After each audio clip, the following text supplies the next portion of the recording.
So, ladies and gentlemen, here we are live, broadcasting into our supporters group in Facebook.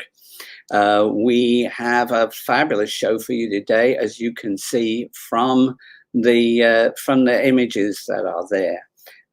Really, I think the last show that we did was extraordinary in the volume of stuff that we've done. But what we've got today is extraordinary really in the quality of what we've got, because we have some really top gun people that are here today. We're going to start with John Richardson, who's the special effects wizard from Harry Potter and from James Bond and about 100 other movies, going all the way back to Lawrence of Arabia. And then we've got the making of the Star Wars Empire from the very beginning. We're not talking even about the point where people were making the movie. We're talking about before that. We've got Peter Beale, who was the executive in charge of the production, doing all the planning and trying to get the actors from the US approved by equity into the UK. We've got Craig Miller, who was also the first director of fan relations. So he was the one that actually kick-started the Star Wars fan club and banter tracks. And then finally, we're going to have one about my little friend. Oh, sorry, he's over there. This is a full working animatronic Yoda that I rebuilt from relics just last year. So we're going to be talking about all the people who were involved in building Yoda down to the smallest degree, because there's a lot of confusion about that. We're going to pretty much get started now. You know that we are the Folly Star Foundation. We try to encourage young people to follow their dreams and be all they can be. What I'm trying to do, when I was a kid, they told me I was an idiot going to work in a factory, and if I believed that, I wouldn't have made 60 odd movies and painted 400 paintings or written 3 books and live in the Caribbean where tourists keep me in pina coladas. So, believe in yourself, because that's my message to you. You can achieve anything if you stick at it long enough to make it happen. And my first guess is a perfect example of that. John Richardson, what a legend. We worked together, I think, about 5 times, and you probably didn't notice me because I wasn't the head of department at that time. So, but I'm so pleased to see you here. Thank you, Nick. It's great to be here, and welcome everybody, and I hope we give you what you want. I'm sure we will. Tell us a little bit, while I'm organizing slides and things, tell us a little bit about how you got started in the business. I know your dad was a special effects guy before you, Cliff, right? Yeah, Cliff Richardson, my father. He started in the business, I think it was around 1921, and worked through the end of the silent era into sound movies. He worked with Hitchcock back in the 1920s, and then worked at Ealing Studios for many years before he went freelance. So I grew up going on film sets and visiting film sets and seeing my father make all these weird and wonderful things and burn things down and blow things up. So when you're a small boy and you see Dad doing that every day, what else do you want to do but follow him into business? Exactly. Who wants to go work in a factory when you can work in Fun Factory, right? Yeah. Exactly. Yeah, I can imagine that was great. And your first movies were back in the 60s, right? Yeah, well, I used to go away on location with my father, and he'd be going to Spain or in fact, what were back in the 1950s, quite exotic places. And I went to Israel with him when he was doing a film called Exodus, directed by Otto Preminger. And I ended up with 3 jobs on the movie, all of which I got paid for as a very young schoolboy, in fact. I got a job in the accounts sorting all the invoices out for them, which pleased my father enormously because he managed to find out through me what everybody on the film was being paid. I worked for my father doing effects and blowing things up. And, you know, we were all living in the same hotel with Paul Newman and Eva Marie Saint and Otto Preminger. So, you know, I grew up surrounded by all these stars. And then they gave me a very small non-speaking part in the movie as a kibbutz guard, directed by Preminger. And I think that firmly convinced me never ever to stand on that side of the camera again. The next film I went away with Dad on was Lawrence of Arabia, and helped him out on that a little bit in Spain. What a classic! What a classic! And then left school and started work on the Victors, and here I am, over 100 films later.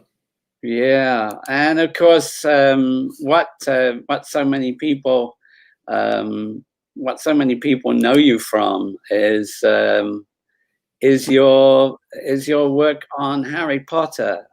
Although you, of course, you did so many Bond movies and other things before that. It really. I mean, it's hard to know what to choose to show people really from the work that you did, because you've done so much. I mean, it's we could probably do 4 hours just on you, John. So you've done all of these movies, right? You did 8 of them. I did all 8 of the Potter movies. Yeah, I was, you know, very lucky to get in on the ground floor. I was living in Los Angeles at the time, and the first line producer, Duncan Henderson, I just finished a film with him called Deep Blue Sea down in Mexico, and I was up in LA and got a phone call to go and meet Chris Columbus and David Heyman, the producer, and ended up moving back from Los Angeles where we were living, and worked on all 8 movies, and here I am 20 years later. Mm-hmm. I still can't believe it's 20 years since we started the first Harry Potter, and I'm still working for Warner Brothers, looking after all the Potter things in the Warner Brothers tour at Leavesden. So yeah, I was going to say, you know, when you're building something for a movie, that's supposed to last long enough to turn the camera over and then get broken down really quickly so they can use the space for something else. And then suddenly you're trying to build a theme park effectively that's got to stand up for a long time. It's a completely different engineering challenge, right? Yeah, I mean, it was very unique, the Potter films, because there were 8 of them, and although we didn't know when we started the first one that we were going to do number 2 and so on, it quickly became evident that we were. So every set, everything we built, we never knew whether it was going to come out in the next book that Joe was writing at the time. So having the whole studio to ourselves, we were able to store everything that we built.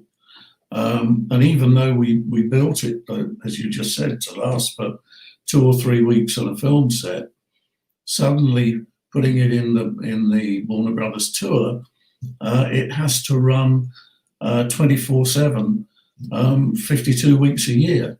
Right.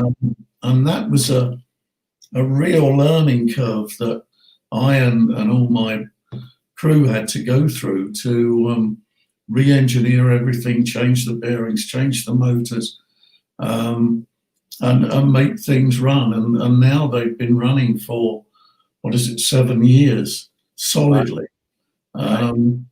They still need quite a lot of tender loving care to keep them all going. I imagine they would. They must. We've got a number of photos here that you kindly shared.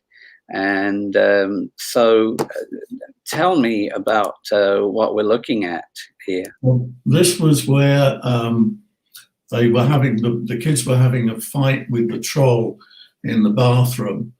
And this was the scene where the troll picked young Dan Radcliffe up and held him up by his feet. So I'm just in here sorting out the wire rig. The guys on the wire rig were out the back of the set, so I'm on the radio directing them up and down. It looks like you're having a telephone conversation, while you're in the middle of hanging someone upside down. It's a good shot. No, it was actually work related. I know. And all of the kids as they were then were absolutely brilliant throughout the films. I mean, we hung them upside down, we put them on broomsticks, we swung them about on the back of dragons, we covered them in snow and ice and water. We filmed underwater for one movie for about 3 months with them. And they took it all with a smile on their face and were really brilliant. And I have to take my hat off to them for that. What a great thing for a kid anyway, to live those kinds of adventures and those sorts of things. I mean, often people look at movies and think that they're a lot more glamorous than they really are to make. When we're spending our lives largely in workshops and waiting for camera setups and other things, but it's still, I think, a dream world for a lot of kids. This is quite an impressive set. This was on the first Harry Potter, and we Chris Columbus was very worried about the costs of CGI and said, could we do the floating candles with real candles? So we put, I think it was close on 350 or 400 candles. They're all made of nylon with a spirit reservoir in the middle. So there's a wick at the top. So they're all burning with a real flame. They're all hanging on 2 tungsten wires, and they're all hanging from floating gimbals, which you can see up in the roof. So all the candles were moving up and down independently, and it looked really great. In fact, Richard Harris was blown away by it at the time.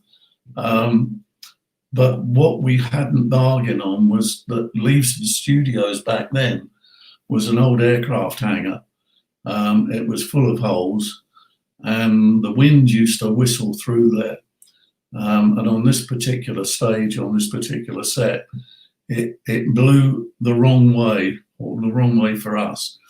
And it blew the flames of a lot of the candles onto the wires. And so the wires started breaking.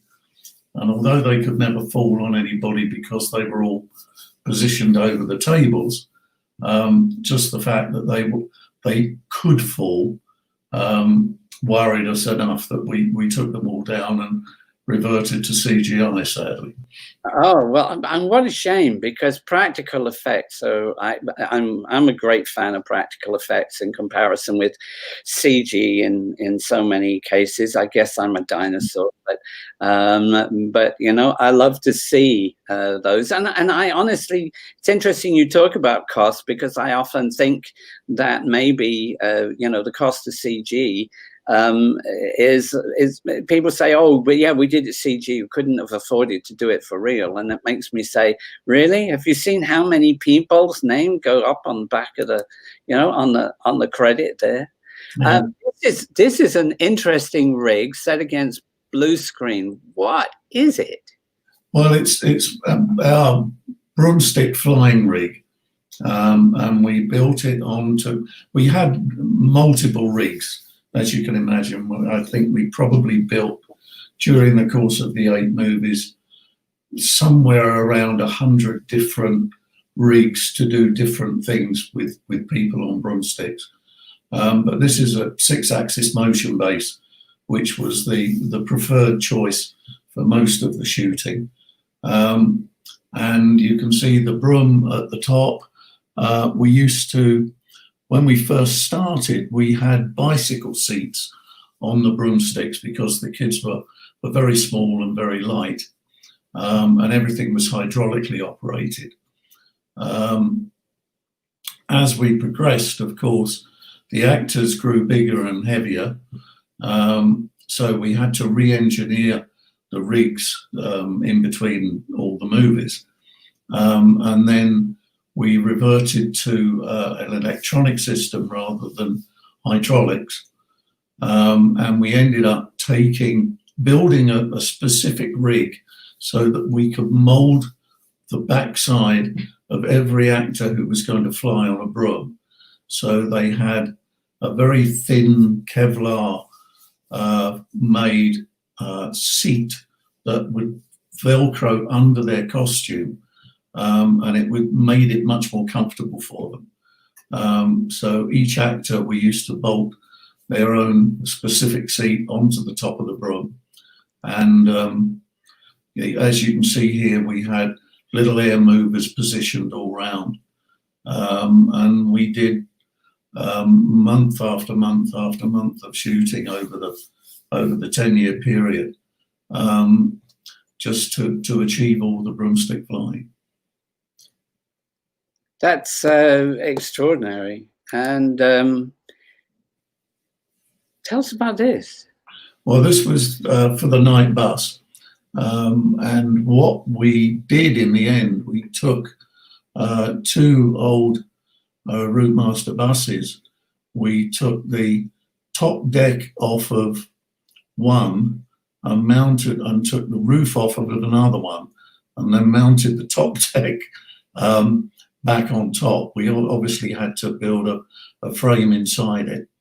And we had 2 of them, in fact. One was a real Routemaster bus, which we used for all the hero shots inside and out when it was driving.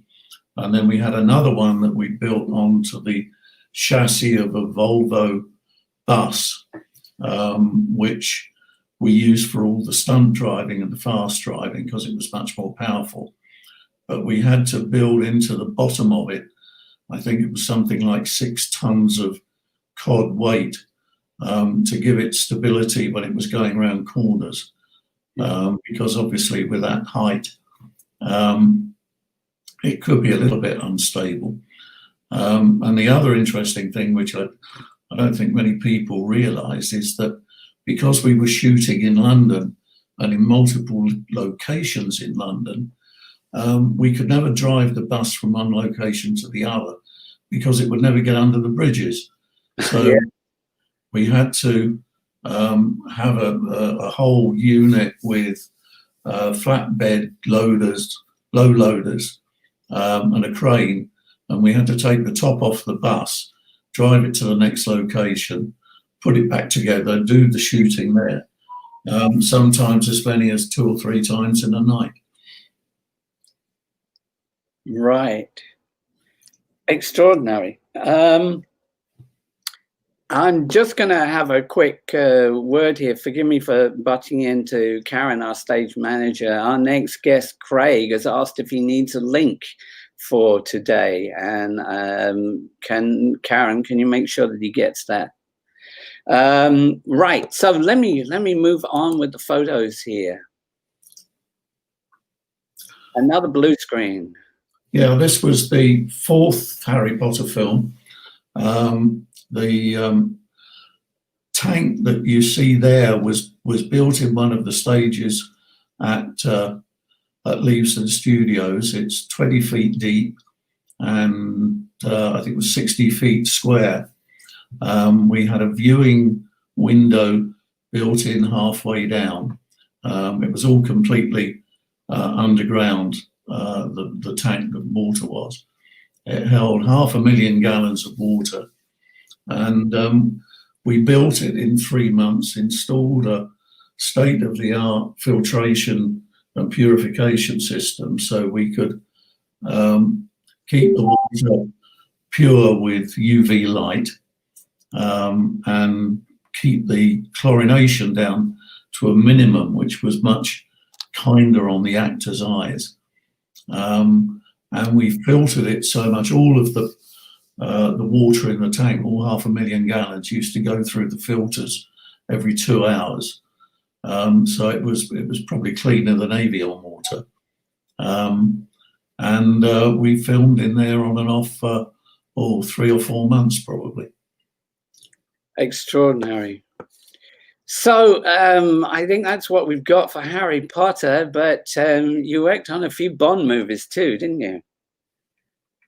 I did. I did 9 Bond movies in all.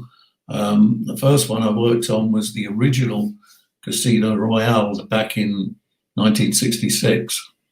And that was the one where we had, I think it was 4 James Bonds: David Niven, Woody Allen, Peter Sellers, Terence Cooper.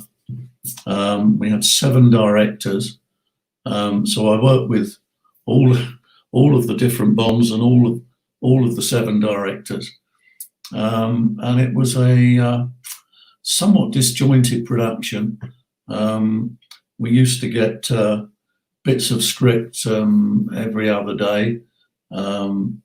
Peter Sellers and Orson Welles didn't get on particularly well, so they refused to be on the set together at the same time, or Sellers did. So he would come in one day and we'd shoot everything across the casino towards him on one day, and then the next day Orson Welles would come in. And the rather confusing thing was they both used to go home and rewrite their script overnight and come in with a different piece of script. So it was chaotic filming. Yeah, I worked on a couple that were like that, and that's a complete nightmare for a head of department who's trying to organize things. Yeah. It's great. I then went on and did Moonraker and looked after all the filming in South America and Florida, all the boat chase and the Iguazu Falls. And then I missed out the next one, but came back on Octopussy. And I did the next 4 films, looked after all the effects, live action and model work, because we did everything in camera, and we tried to do everything in camera. And for me, it was really the heyday of filming, because we got to do everything for real and make it look real. And I think the reality that we got in it and in those Bonds really speaks for itself when you look at them now. So here's one of your physical effects, flying a small plane into a hangar. Tell us about that. Well, when we started the movie, Corky Thornhoff, who was flying the BD jet, told John Glenn and Cubby that he could fly through a hangar. The problem was he couldn't have anybody in or near the hangar when he flew through it. And we worked it out, the speed he was traveling, he'd be in and out in less than a second. So I suggested we do it with Foreground Miniatures. So what you see here is I think it was a quarter scale miniature of the BD jet. And although this photograph is taken off the actual camera axis, the foreground door you can see doesn't quite line up with the hangar. Through the film camera it did. So that's a miniature door hung in the foreground. The BD jet is a model flying down wires, so we flew that through frame and it disappeared behind the foreground door. But we were able to do it with all the extras and stuntmen and actors running around, so it looked totally believable. And then having got it into the hangar, to drive it or to fly it through the hangar, we took the top off a Jaguar car, built this pole arm that you see with the gimbal on the top, mounted a full-size BD jet on it, which could bank from side to side. And hidden in the back of the car is one of my crew with a pneumatic hydraulic rig, which enabled us to bank the car. So as the plane comes into the hangar and approaches camera, we were able to bank it over so that the wing hid the pole arm. And I drove through the hangar at about 75 miles an hour with the plane on top. And then out through the doors at the far end, which we'd got the stuntmen closing to a very narrow gap. I think it gave me about 4 inches of clearance either side, and out onto the tarmac. So we were able to achieve the whole sequence like that. So you're a stunt driver as well, right? Well, I've always liked to operate my own rigs. Yeah. And I mean, you know, the feeling, if you've built something and you're operating it yourself, then you know how you built it and what you built it to how do. not to break it too. Yeah. Yeah. Yeah. So here we're looking at is this a forerunner to an explosion? It is. This is a model set on the Pinewood backlot. I believe it was 6th scale. The hangar that you see, all of the panels on it are all individually glued on. And we wanted to do that so that when it blew up, they came off and looked real. And we filmed it from a basket hanging under a crane. And I think we filmed about 120 frames. And the crane driver swung the basket round with the camera in it, and we detonated the charge inside. So we got Bond's point of view of the hangar blowing up as he flies away. Yes, that looks like quite an quite an impressive bang. Yeah, I mean, again, it's the little figures on the floor are probably only about 6 inches long. So, it gives you some idea of what you can achieve with scale, providing you get the camera speed right. And I've found over the years that camera speed is very tricky to judge, because depending on the scale, and if you're dealing with particularly fire, water and smoke, you have to be really careful to get exactly the right balance. And a lot of the water shots and the boat shots, which we'll probably see later, we could vary the camera speed between 48 frames, which is twice normal speed, and then sometimes 120 frames, 5 times normal speed, just to get the right balance. Because if you overdo it, it starts to look very modelly, and if you underdo it, it starts to look a bit Keystone Cop. So, and with a model like that, do you end up building like 6 of them so you can blow them up? So you've got another one to blow up at a different camera speed if you didn't like what you saw? Well, with something like this, which is quite a big model, no, you've got to get it right the first time. Yeah, exactly. The there's not much room to maneuver. Yes, it's experience and guesswork. But, it's extraordinary because, you cover such a large range of work from, from heavy engineering through pyrotechnics to blue screen to, optical imagery. I mean, in many ways, you could say you're an illusionist as well, because you're showing people something that they think is one thing that's actually something else.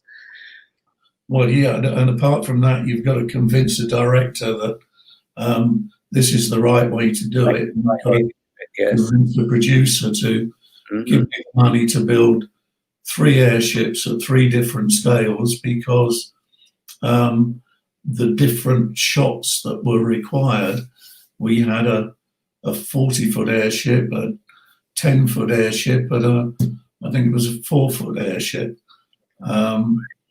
And this one that you see here, we had it made as a proper balloon envelope, so that we could either fill it with air and hang it from under a crane, or we could fill it full of helium and tether it from underneath, so that whatever shots we were doing, we could minimize the problem of seeing the wires.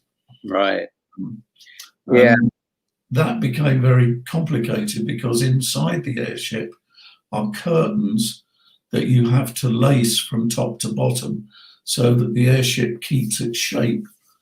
And the only way to do that was to get inside it when it was full of helium and lace it up. And of course, I got inside it with a DV diver's demand valve and an air bottle and a face mask. After about half an hour in there, noticed that I was starting to feel very drowsy. So I got out very quickly, but once you get into.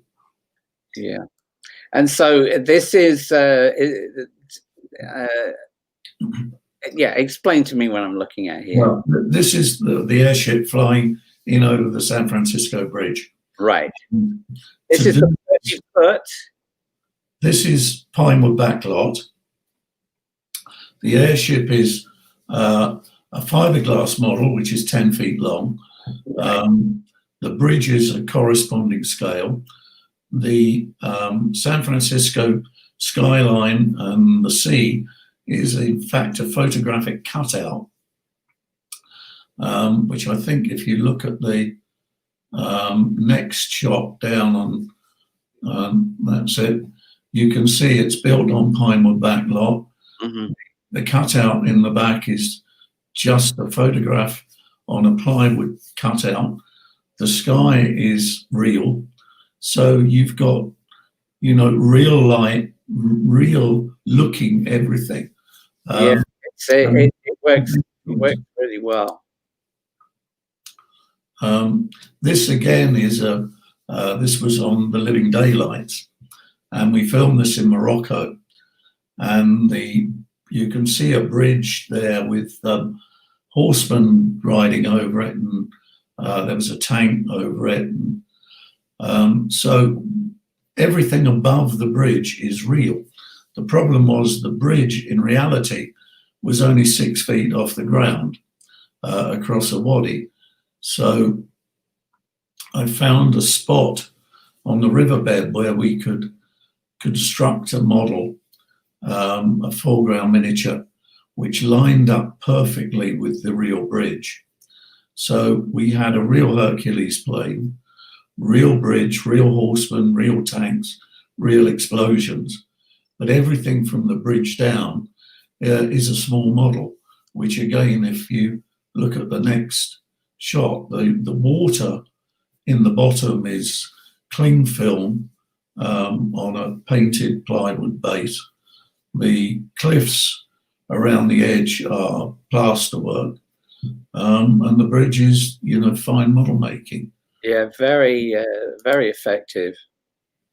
The other You interesting thing on it was that I wanted to push the envelope a bit, and I found that by putting the camera on a nodal point pan, you could actually pan the tank across the bridge without getting a parallax shift between the model and the background.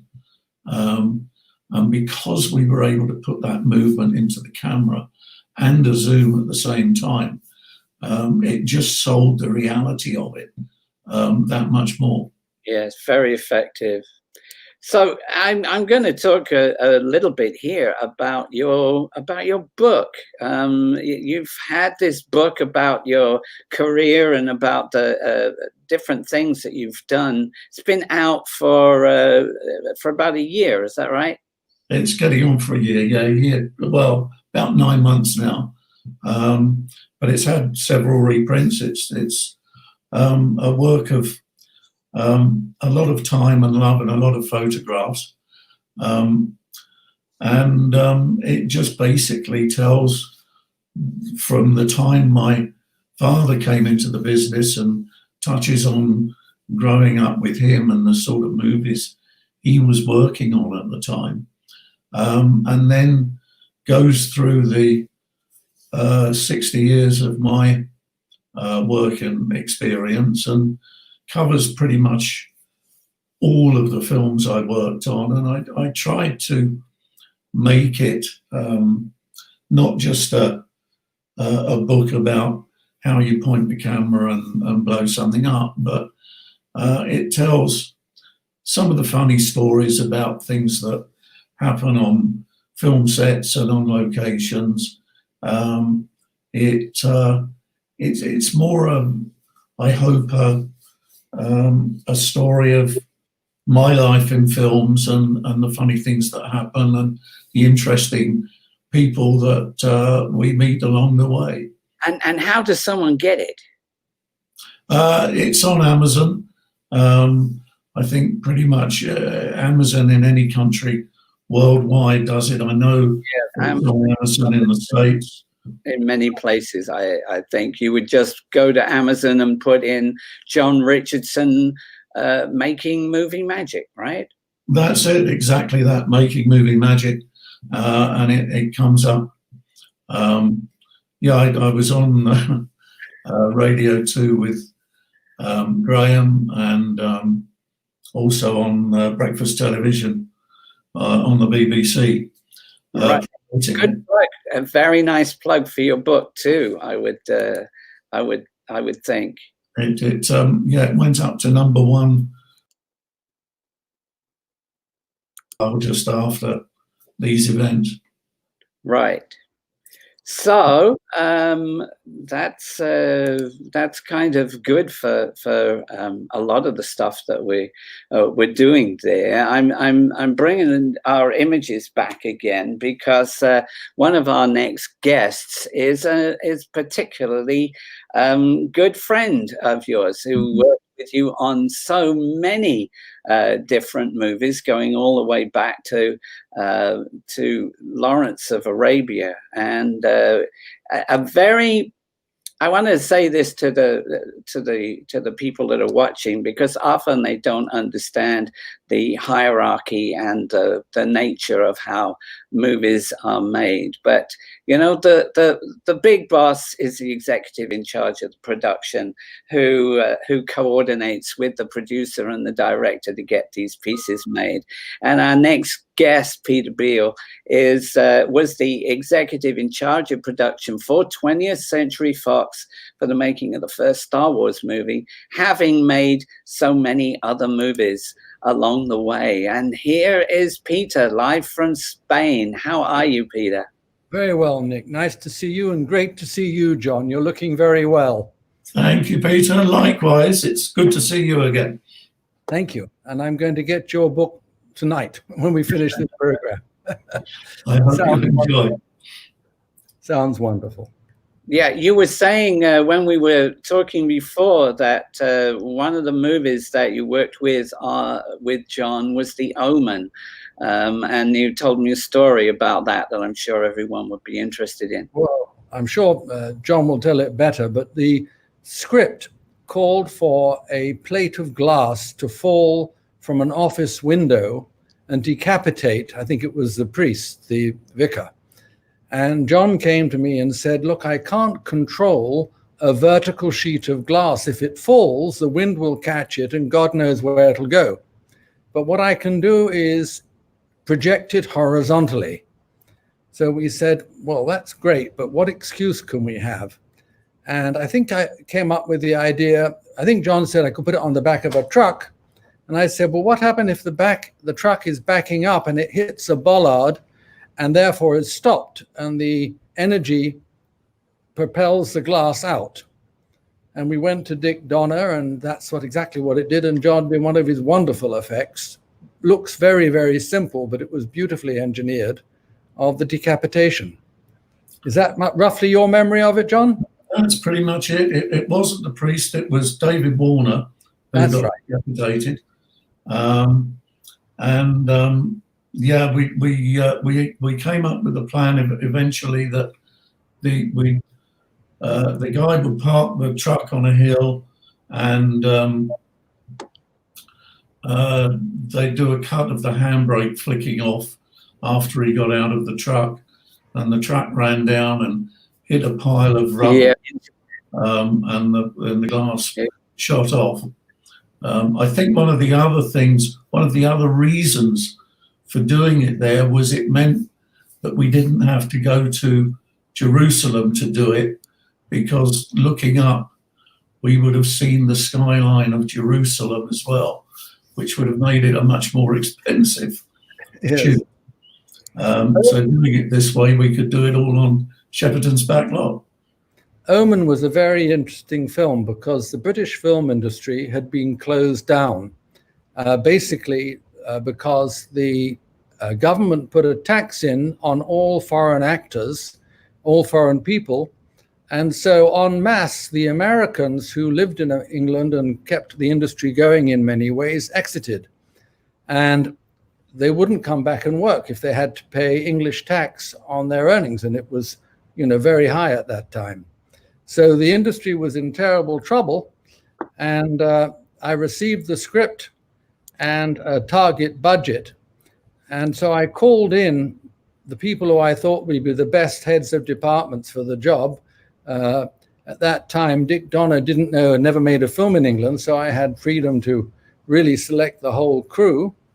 And we called in the heads of departments and said, look, can we make this, we can make this film if we can make it for this price, which was, even in those days, pretty low. It was 2,250,000 from memory. And we'll have to do it before Christmas. And I think we were starting around July or August to prepare. And everybody looked at me and said, okay. And the team put together. So it was very much a team effort, of which John was an important part. It was a great team as well. I mean, Gil Taylor and all the others on it were real. Carmen Dillon, the art director, fantastic job she did. You did an amazing job protecting the actors from those dogs. Yeah, we built mechanical dogs. We built fiberglass protectors for the stuntmen. We built the baby for the coffin, the wolf that was dug up. Tremendous amount of work. We did the priest impaling in Bishop's Park in London, if you remember. And that was another great in-camera shot. Well, that's terrific. Of course, my old boss Stu Freeborn was on that team as well. He was, I think, he took a lot of pride in in the work that was done on that. It was one of the movies that they did before I joined his team, and it was a movie I'd always felt I would have liked to have worked on. Wonderful. Connor was a great director, charming to be with, full of energy, and really, really nice. And Gregory Peck was a true gentleman. Nothing other way to describe him. But he was a little uncomfortable. He had two things of interest for the audience. One thing, he had never been on the floor. He had to be on the floor at one point in the scene. And he was saying, I can't be on the floor. That's not what I do. And I was called in to quietly talk to him and say, come on, Mr. Peck, you've got to get down there. And the other thing is, before we started filming, his wife came to me and said, Mr. Peck would never knowingly adopt a child without his wife knowing. And I said, well, it's not Mr. Peck, it's Ambassador Thorne. And the whole premise of this movie is that he's been a gentleman, an honorable man, loves his wife. They've failed to have a child. Finally, they've had a child, and it's apparently miscarriage, and there's no parent for this other child. So it's an honorable thing, not knowing, of course, it's the devil being switched. And she argued vehemently, and I finally agreed. I talked to Dick Donner that we would shoot it both ways, that he knows and he didn't know the switch. And of course, in the end of the day, it was he didn't know, and it made the film stronger. Yeah, it was a great movie. I'm talking to my stage manager here. I'm not really seeing any of the questions coming up. I think it's kind of question time. I do see a question here from Richard Tico that is for John, asking if the older talents like Richard Harris, did they struggle with the concepts of working with CG or need extra handling, etc. when you were doing the Harry Potter movies? No, not at all. Particularly on the first 4 Potter movies, we really tried to do as much as we could in camera. So there was a lot less CGI on those first 4, which I think personally, and I've spoken to a lot of people about it, the first 4 movies have got a reality which I think faded a little in the last 4.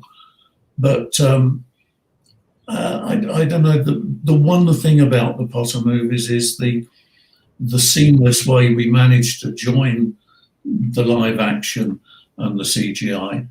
But, going back to the question, Richard Harris, in fact, all of the actors, they're all so professional and so experienced that they just took it in their stride. Yeah, I got another question here asking what happened to the night bus after the movies? One is sitting on the back lot at Leavesden in the Warner Brothers tour, so people can go on it and have their picture taken on the back end of it. And the other one is in the Warner Brothers archive. And they're asking too what you used for snow. We used a multiple range of things.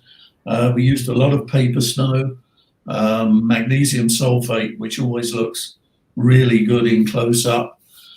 We used fire foam in some occasions, and we used a falling foam type product, which you can blow with a fan, which looks much more realistic when it's actually falling.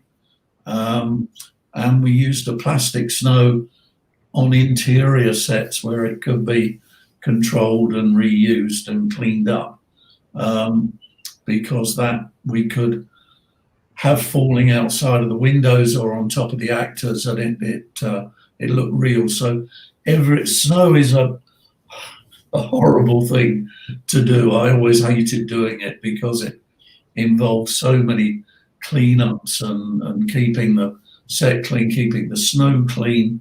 And, you know, you've just dressed a set, and the makeup man or whoever walks across it, sorry, nothing personal. Oh, that's all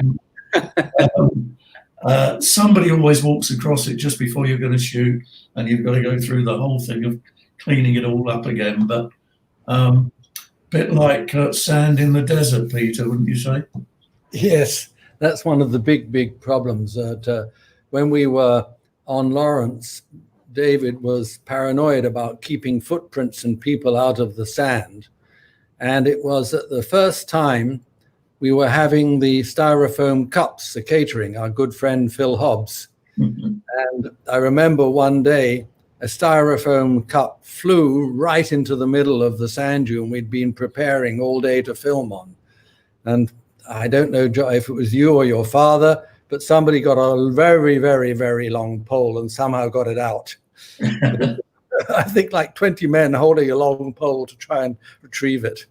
Yeah, well, all the stories of the things that happened on different movies would fill 1,000 books, I think. You know, there's been so many behind the scene items. That's one of the reasons why in our little museum we try to focus on the things that people don't know, not just the stuff that happened on screen, but the struggles that it took to actually bring those things to screen. And I'm sure you've all got, you know, lots of questions, lots of stories that relate to that. I think one of the things that most people don't know about the film industry is that it is very professional. In all my years, I only remember once a crew member calling in sick. Somehow we don't go sick. And I only remember once somebody being late on set. I don't know from your experience, John, but do you find people go sick? No, I don't. Well, when you've got a big crew, obviously it's a bit easier within a department to cover it. But I never used to be able to go sick on a movie. You had to be there every day. And, you know, I can remember on films like Raise the Titanic, where we were diving, spending probably up to 6 hours submerged a day, and you get a really bad cold, and you're not supposed to dive with a bad cold, but you had to get down there. So, you know, you just get on with it.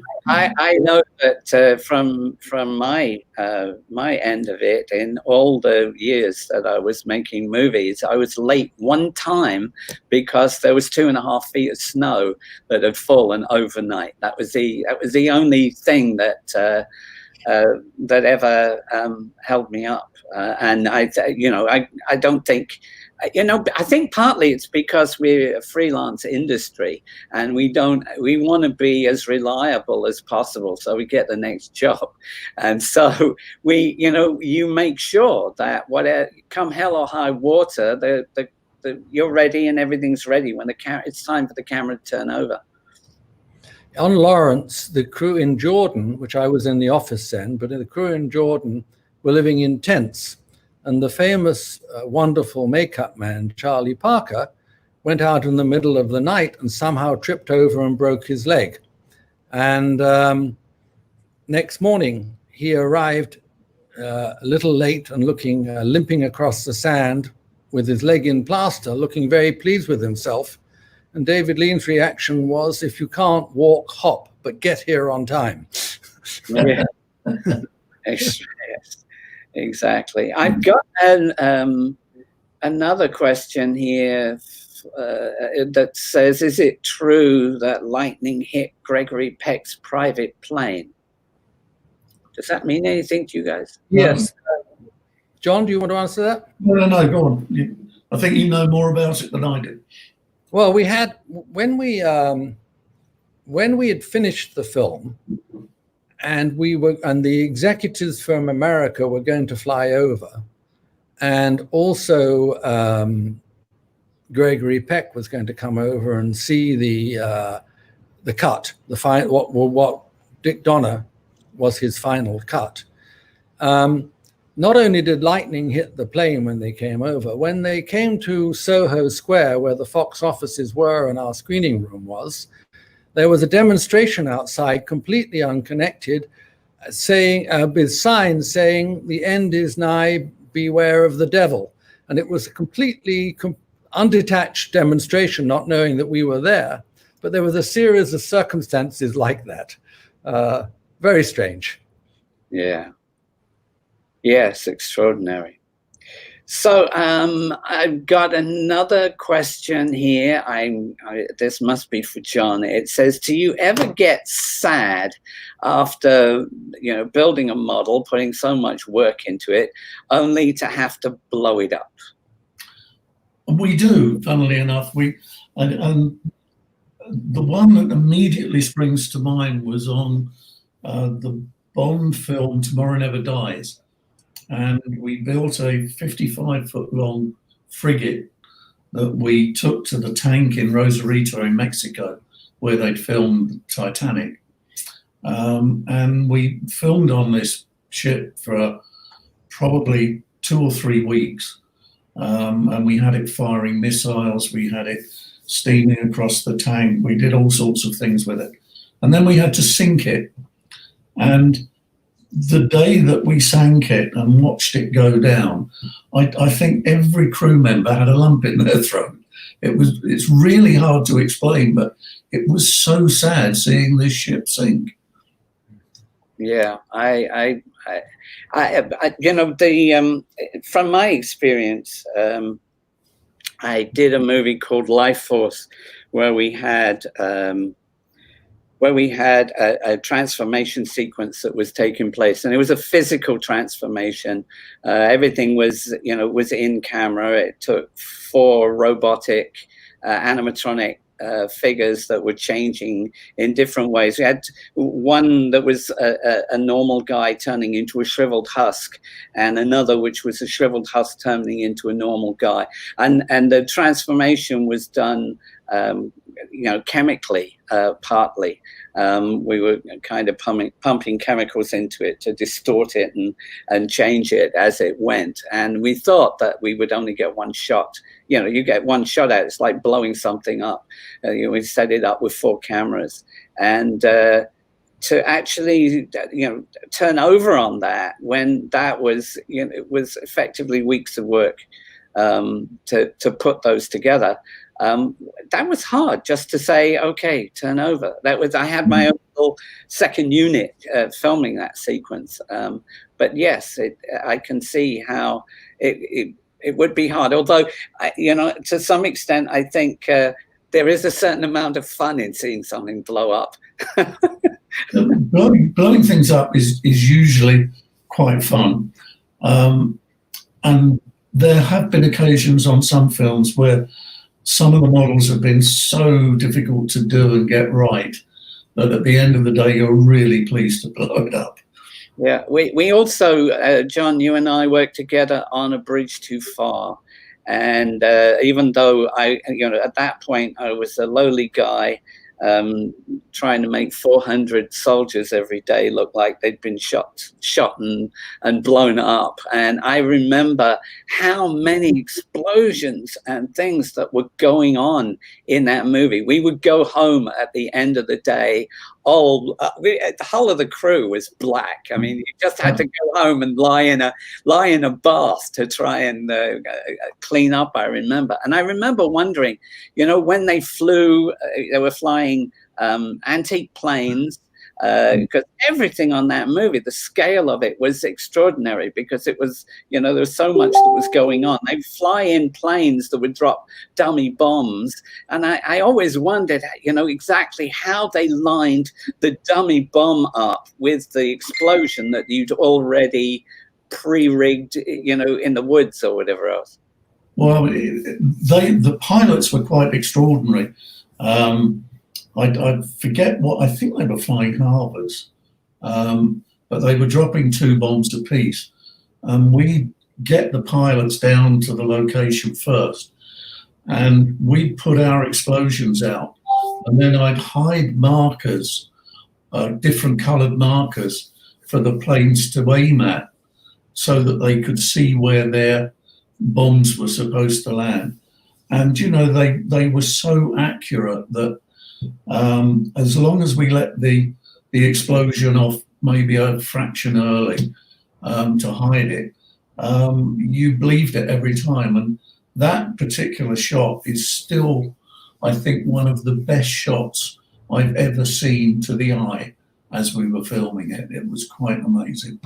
Yeah, I was just standing across the field for a lot of those things, and they were very impressive to be, to physically be there. We've got a question here that's for Peter that is actually about Star Wars, and that really leads me. It's about the right time for us to lead into our next panel. So before I ask that, I'm gonna thank John for taking all the trouble to come and share this with us.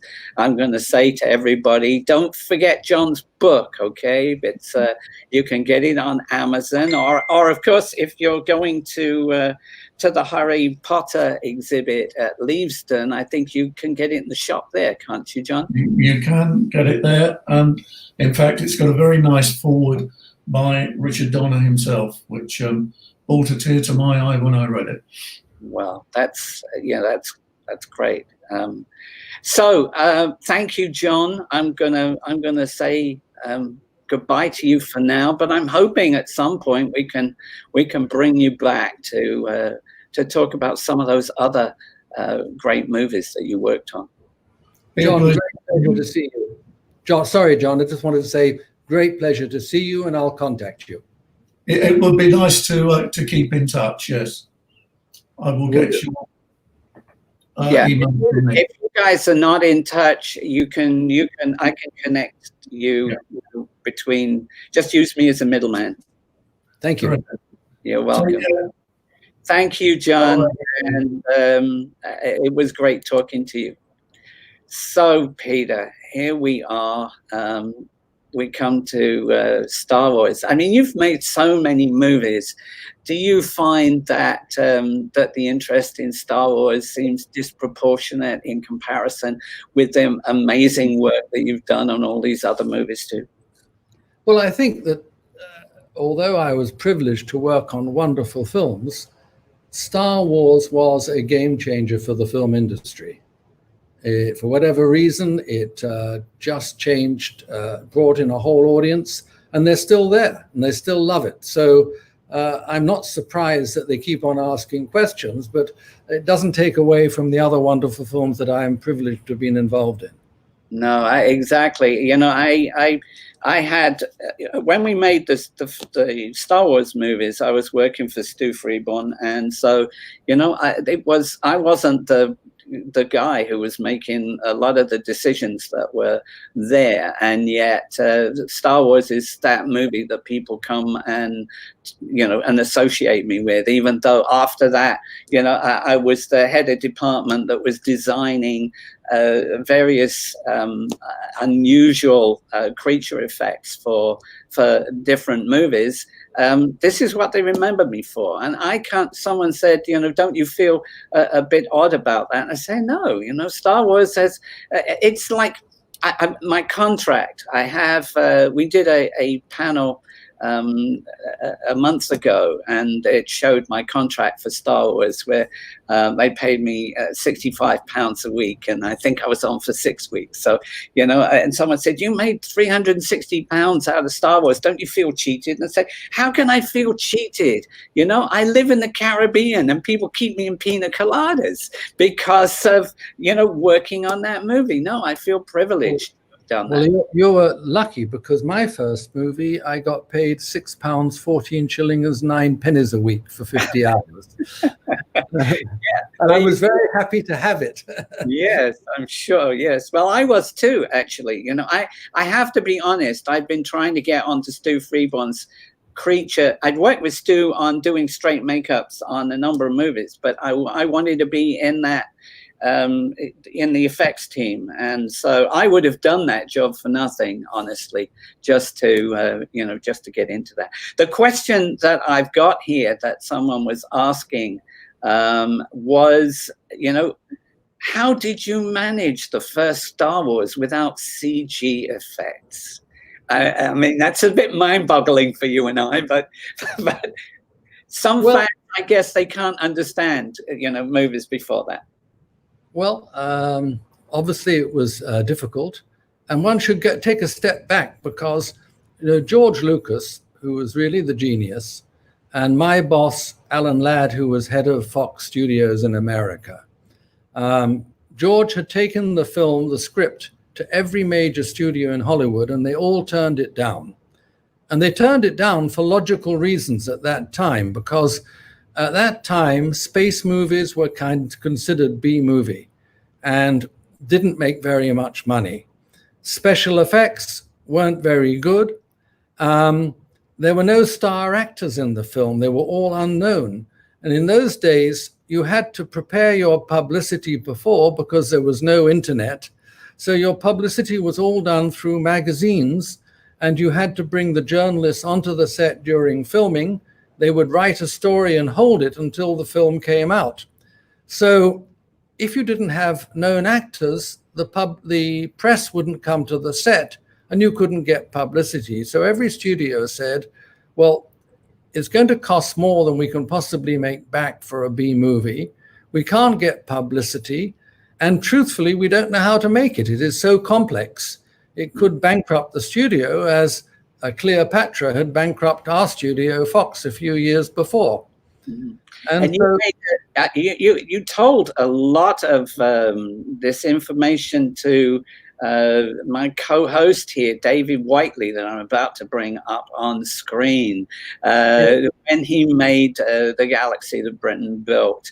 And that was a very touching documentary, I thought, that really looked at the making of that movie, not from the glamorous Hollywood side, but from the extraordinary struggle that you guys had in trying to make what's become I think the most popular saga in movie history on a shoestring. I'm going to bring David up right now. Hi, David. Hi, Peter. Hi, Nick. Hi, nice to see you guys. It's a bit of a privilege for me because I forget that I'm co-hosting this with you, Nick, and I'm just enjoying listening to you guys.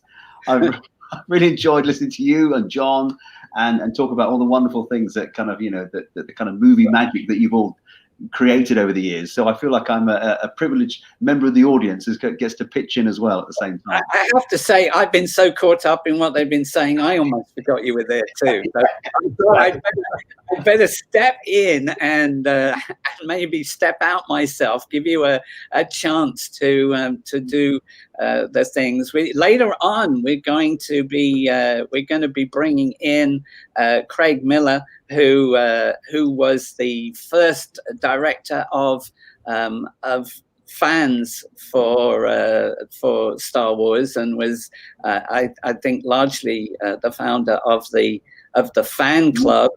We recently, just a week ago, we lost Charles Lippincott, which was a great shame, and I'm sure you guys will touch on Charles's involvement as the person who really kick-started information with fans before Star Wars was ever released. So, but I'm going to step out now and leave you guys to do your own thing. Well, to have a catch-up, I suppose. Yeah.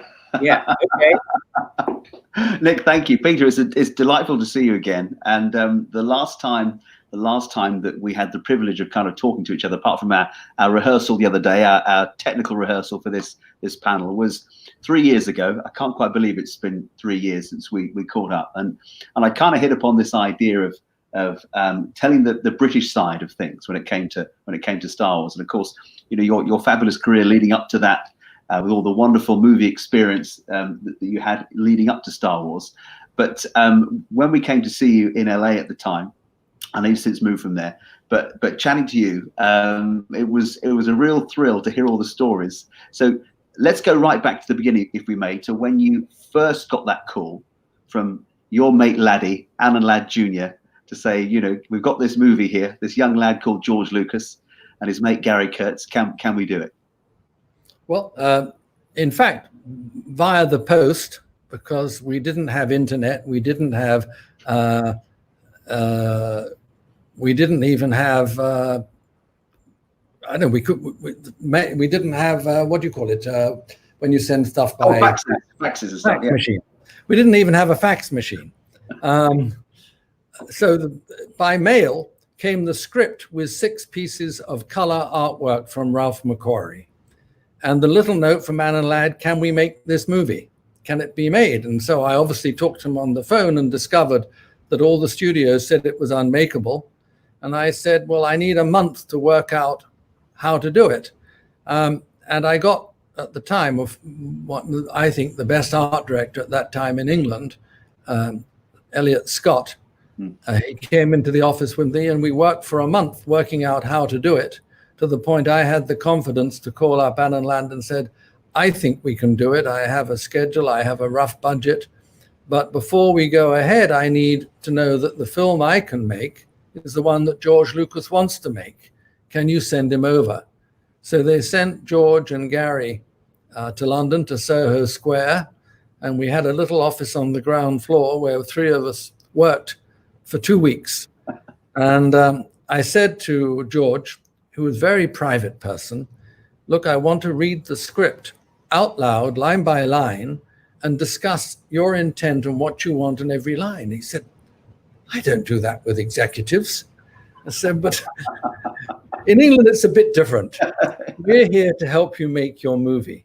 And we have to understand what movie you want, because there's famous stories of producers who have a line in the script, Napoleon retreats from Moscow. And the producer, in his mind, thinks of the famous painting of Napoleon with 3 horsemen and snow in the foreground coming over the hill. And unfortunately, the director, in his imagination, saw Napoleon's army behind, floundering through the snow. And so you really need to sit down and make sure you're making the same movie. Absolutely. I suppose it's making sure you're singing from the same hymn sheet, as we say in Britain, and making sure that you are all on the same page. So exactly. when he read it out to you, did everyone agree on how it should be done, or were there things that were changed as you read through things? Well, his initial comment was that he wanted to make it all second unit, a very small unit, as he had done with THX. And I explained to him, I said, let's look at Ralph McQuarrie's painting. And I don't know if you've got one of them there, but Ralph had a painting that he had done of C-3PO R2-D2 in the desert, backlit by 2 suns and a great rock, black rock. I said, just to light them in the desert, there weren't any small lighting systems we have now, required an arc lamp, what we called a brute, an enormous carbon arc lamp that required 2 men to operate it, basically, and big generators that had to be parked miles away, otherwise they were too noisy, cables. They're just the electrical team to be able to make that shot in the desert. Then we've got the robots that have to be able to move on soft sand, so we'll have to put plywood below the sand and cover it. Then we've got probably, and we hadn't yet agreed on this, but probably men inside costumes, or women, men or women, and they won't be able to keep the costume on more than 20 minutes at a time. So you're going to have 2 or 3 people looking after them. I went through the whole process. We're thinking this is a headache. How on earth are we going to do this? Why have I said we can do this? Was there ever a point in those early planning stages when you're in Soho Square in your small office, were you thinking, how on earth are we going to make this happen? Well, no, I had a clear vision of how it would happen. And again, George didn't know Europe, had never done a studio picture. And so I was able to nominate, and I tried to give him 2 or 3 choices for every senior person on the film, with people who I knew would be able to be both creative and practical. And so we ended up with a fantastic team. And I don't think you can underestimate the contribution of the team that was around. Absolutely, and I know that you were the person that recommended the costume designer John Mollo, because you'd worked with him on Dr. Zhivago. John Mollo on Dr. Zhivago was a technical advisor on Russia, the old Soviet, well, wasn't Soviet then, it was Imperial Russia, and the early days of communism. So we became pals, but he was very, very creative. And also John Barry, the art director. George felt that Elliot Scott was too old, although later on he worked for Steven Spielberg and did wonderful films. So I suggested another art director who turned it down, amazingly, very famous art director. And I went back to Elliot and said, look, we need somebody like you who is both creative and technical, because in England there are some wonderful technical art directors, but not necessarily creative, who can draw and paint and thing. And he said, well, my ex-assistant is probably the best, John. John, yeah, the wonderful John Barry. And of course, he sadly passed away during the production on The Empire Strikes Back. He had on the signal. But tell me, what was it like to work with John? Because of course he had that enthusiasm, that drive, a wonderful, small but very creative art department around him. Well, he was a gentleman. He was creative and very, very practical, and he surrounded himself with very practical people. And like the English art departments, you have the senior art director or production designer, and then they have a series of art directors who give responsibility for individual sets. And so then under them you have drafts people. So you have a whole structure and a team, and it's organized. On this particular film, because cost was so important, I actually put into the art department, I gave them their own cost accountant. Said, look, I don't want to have to keep on controlling you. I'm going to give you have your own cost accountant, you control yourselves. And every week I want to see your report instead of me coming and telling you. And because of that, they were wonderful. They were so responsible. They kept themselves on budget. Fantastic. Did you find that kind of giving them that autonomy, that responsibility, that fueled their creativity even more? Because of course we know that a lot of the decisions that were made with the design of Star Wars, the look of Star Wars, came down to cost. Definitely. I had done a similar thing on Omen. I'd given the heads of departments financial responsibility. They all agreed their budgets. They all were involved with the production accountant. So giving people responsibility there makes life very easy. Yeah. But remember, the genius who never got an Oscar for it, the real visual genius, taking nothing away from John, was Ralph McQuarrie. Mm-hmm. All of the design was Ralph. And in fact, when we started preparing, I said, when is Ralph coming over? And Gary said, well, we hadn't planned to. I said, bloody hell, you are. And I insisted he came over, and we gave him a studio in top of the construction department. And I said, I just want you drawing. Just draw. Yeah. And he was shoving out stuff, and the art department, that was the look, that was the visual. Absolutely. Well, I think I'm going to do a gratuitous plug for my book, but it's just reminded me of a picture in here that Robert Watts gave me to use in the book. And if I've got it here, I don't know if you can see that. There they are. I don't know if you can see Ralph there. Yes. With George and Norman Reynolds, yeah. So there they are together. But I should have sent those to Nick. But yeah, I mean, as you say, you have to have him there, because he's the creative vision, isn't he? Because without he was the one that really created the whole vision of the film. Yeah, those six George talked to him and said, "This is what I'm looking for." But his artwork was extraordinary, and that was it. I mean, then John's job was to interpret that and make it happen. Yeah. I mean, obviously, I remember you saying to me in the documentary that, with any production, things can be, and I love this expression, and I've now used it a lot more. It can be a kick, bollock, and scramble. When you have to try and make any production, so any documentary I make, I often think of you now when you said that. But it's true, isn't it? There are problems every day. And I remember when the late great Gary Kurtz and I chatted for the documentary, you know, he was saying you're solving problems all the time, and that was your job as well, wasn't it? A lot of problem solving. Yeah. You have to be careful not to get wrapped up in the problems. And I look at it that every decision on a film has three consequences: creative, financial, and logistic. And so it helps a lot if you stand a little back and say, okay, this is the utmost importance is the creative. Now, what are the logistic? What are the financial? How do you balance it? And there's often solutions for things. I think I told you the story about the end sequence on Star Wars. Oh, yes, but tell us again, please do. Yeah. Well, the end sequence was when they've all won the awards. Our heroes, Han Solo and Luke Skywalker, come to receive their medals from the princess. And they're coming into this enormous temple with columns 60 feet high, 80 feet high, and a crowd of 1,000 troops that have survived the battle. Just enormous. It's sort of the size of St. Paul's Cathedral. And we were coming near the end of the film when things were a little financially tight.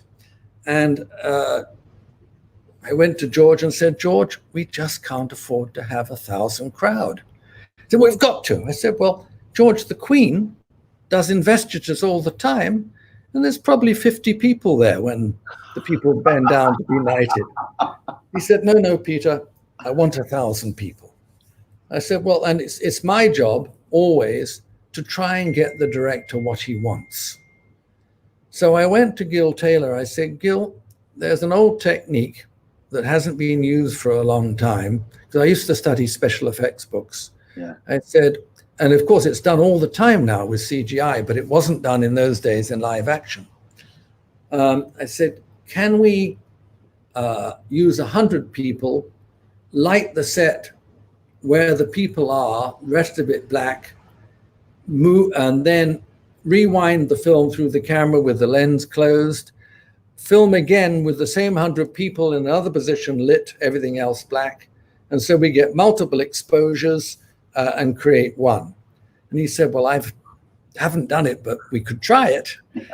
And I went to John Barry and said, John, if you move those foreground columns that are here and you move them in, you're going to hide the walls. So we don't need to build the walls of this monster place. Yeah. And he said, well, yes. So I went to George and said, George, here's a solution. You can have your 1,000 crowd, because to get 1,000 extras in England and to get 1,000 costumes, toilets, food, changing, security, I mean, lighting, that enormous. So George said, well, I'm not happy, but we'll try it. And we did. I was very nervous, and as I've done on a couple of occasions in my life, I went to the lab very early and saw the result in the lab, found that it worked, and went to the studio next morning, or that same morning, in a smile, and didn't say a word. And we went in to see it, and then George's face with a big grin. Oh, fantastic. So that was, I mean, as you say, a technique that you'd studied in special effects books, etc., that hadn't been done for many years. And yet it was that kind of the mantra of Star Wars? If something felt right or looked right, you kind of went for it, or just tried things to save money and to get the effect that George was after? It wasn't saving money. It was this. The studio said, we will give you, George Lucas, this amount of money if you think you can make the film you want to make for this. I spent the 2 weeks with him going through the script, a schedule I had done, and a budget. And George said, yes, but I'd like to alter the schedule a bit. And he and Gary afterwards worked for a week to alter the schedule slightly, to make it more comfortable for him.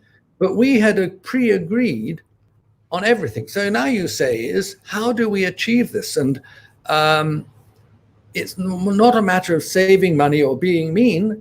You say, well, we've got 120 carpenters or construction workers, carpenters, painters, plasterers. we budgeted them for 20 weeks. Now, how do we allocate their time to the maximum benefit? What do we do? And John Barry came one day and said, Duke, there's a vacuum press, yes, of course. which I didn't know about. Excuse me. And we can churn out large panels of the set multiple times at a fraction of the cost of normal, but we have to buy a machine. So Andrew Mitchell and I negotiated, and we paid half and he paid half of the machine, and we found a second-hand one.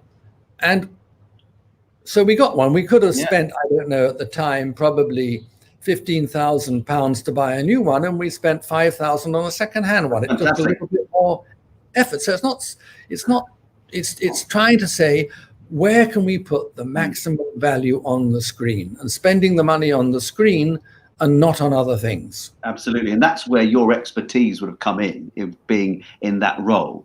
And that would have been advantageous to Andrew Mitchell, because of course he ran Elstree at the time, and you guys pretty much reinvigorated the British movie industry, didn't you? Because at that point, everything, you guys weren't doing so well. The industry was doing really badly, and yet Star Wars injected this kind of, it reinvigorated the British movie scene, didn't it? So, and Elstree Oman was the starting point. Yes. Oman gave the studio in California confidence in us, in our team in London, and also we had a couple of other problems to solve. One of the problems was the tax issues, and I came up with a creative way and a legal way of getting Americans to be able to work in England without having to end up paying all their salary in taxes. Of course, yeah. And truthfully, I kept that to myself for a long time because I didn't want the other competition. No. So we were able to get people like Gregory Peck to come to London when nobody else could. And the second big problem we were having at the time was that because of the dire employment problems, the unions, the trade unions, quite rightly were trying to protect British actors, equity. And they made it very difficult to get their agreement for the Home Office to allow permits for people to come in. And I managed to come up with a way of working that to everybody's satisfaction. This is one of my favorite stories of Star Wars of all time. I love this story. Well, if on Star Wars, there was obviously no way we were going to get 3 unknown actors in to play the lead role in a film made in England. Harrison Ford, who was a small part actor and a carpenter, the other 2, nobody knew. And so what I did, and I told this I went to the Home Office and said, look, we've got a problem. And they wanted the work. They wanted the thing to be made, but they said equity. And so what I did was I inverted the cast list, and I put Alec Guinness at the top, and I put Harrison Ford at the bottom. And I went to equity and said, look, we've got all these people being employed, all these wonderful Dave Prowers and et cetera, and we've got 3 little parts that the director really wants. So you're going to really tell me you're not going to allow him to have those? And they agreed. I love that. I did tell the Home Office before what I was doing, and they smiled and said, well, you haven't told us, but that's fine. Yeah, right, exactly. Yeah, we won't discuss that. And of course, the fabulous thing is, after that, they realized, I remember you saying to me in the documentary that they realized Star Wars had been a success, and, it was always forgiven. But as it turned out, it did really help the British film industry. We've got some of your images here, Peter. Let's have a quick look through some of these. There's this one here, the first one, I think. There we are. Oh, that's Claudia Cardinale in the background. So where were you for this one? This is in Rome on a film called The Adventures of Gerard. And I kept on being promoted before I felt I was ready. I was called up one day by United Artists and said, we want you to be associate producer on this film in Rome with a unknown Polish director, Yuri Skolimowski, so-called English comedy. And it was fascinating. Wasn't a very good film, but it was a very enjoyable. And most important, I met my wife. This is where it was. Fabulous. And here you are. This isn't your wife. This is Helen Mirren, Dame Helen Mirren, and this is you set up BAFTA in LA, didn't you? Yes. Well, along with Marion Rosenberg and a group of people. It's always a group of people. You never do it on your own. But I had the idea, and we started BAFTA in LA. I felt that we had all this British talent in LA and no voice and no presence. And there was nowhere like the pub at Shepperton or the pub at Elstree where you could sit and chat. And so I called up, actually I wrote to London and said, I'd like to start BAFTA in LA. And I'd been obviously a member of BAFTA for a long time in London. And they wrote back and said, go ahead as long as we don't have to put any money in. Classic. Right, okay. So as long as it didn't cost them a penny, then go for it. And it's now obviously, well, according to the British government, it's the most important English cultural institution outside of England. Wow. Because look at now, because I was saying at the time, the value to England to have films made in England is incredible. And now I think the annual investment in films in England production is about $2.5 billion. Yes, very high, yeah. And BAFTA has had a lot of influence on that because people have felt more comfortable with the British. There was a time when the British accent, the Americans didn't like it. They didn't have it on television. It was a big problem. But of course, all of that's changed. Very much so. Very much so. Now here you are with a giant of British talent, Sean Connery, on the set of Maiden, or 5 Days, One Summer. Fred Zinnemann, one of the great directors of the world. High Noon, Here to Eternity, Man for All Seasons, Nun Story. I mean, one of the great directors asked me to produce what was his last film. And it was with Sean Connery. And what a wonderful man he is. Yeah. Wow, that's absolutely fantastic. Like all the British actors, they come to the set prepared. They know, they've looked at the script and they've decided that's a moment I'm going to do something. And he brought his own little props. It was set in the 1938, 35 climbing, love story, climbing in the mountains in Switzerland. And he had all the little mapping props and everything else ready. But his agent said to me, well, of course, Mr. Connery will have a trailer and this and that. And I said, absolutely. If you can get it up at the top of the mountains where we're filming, because most days we're going in by helicopter and we're filming at 10, 11,000 feet.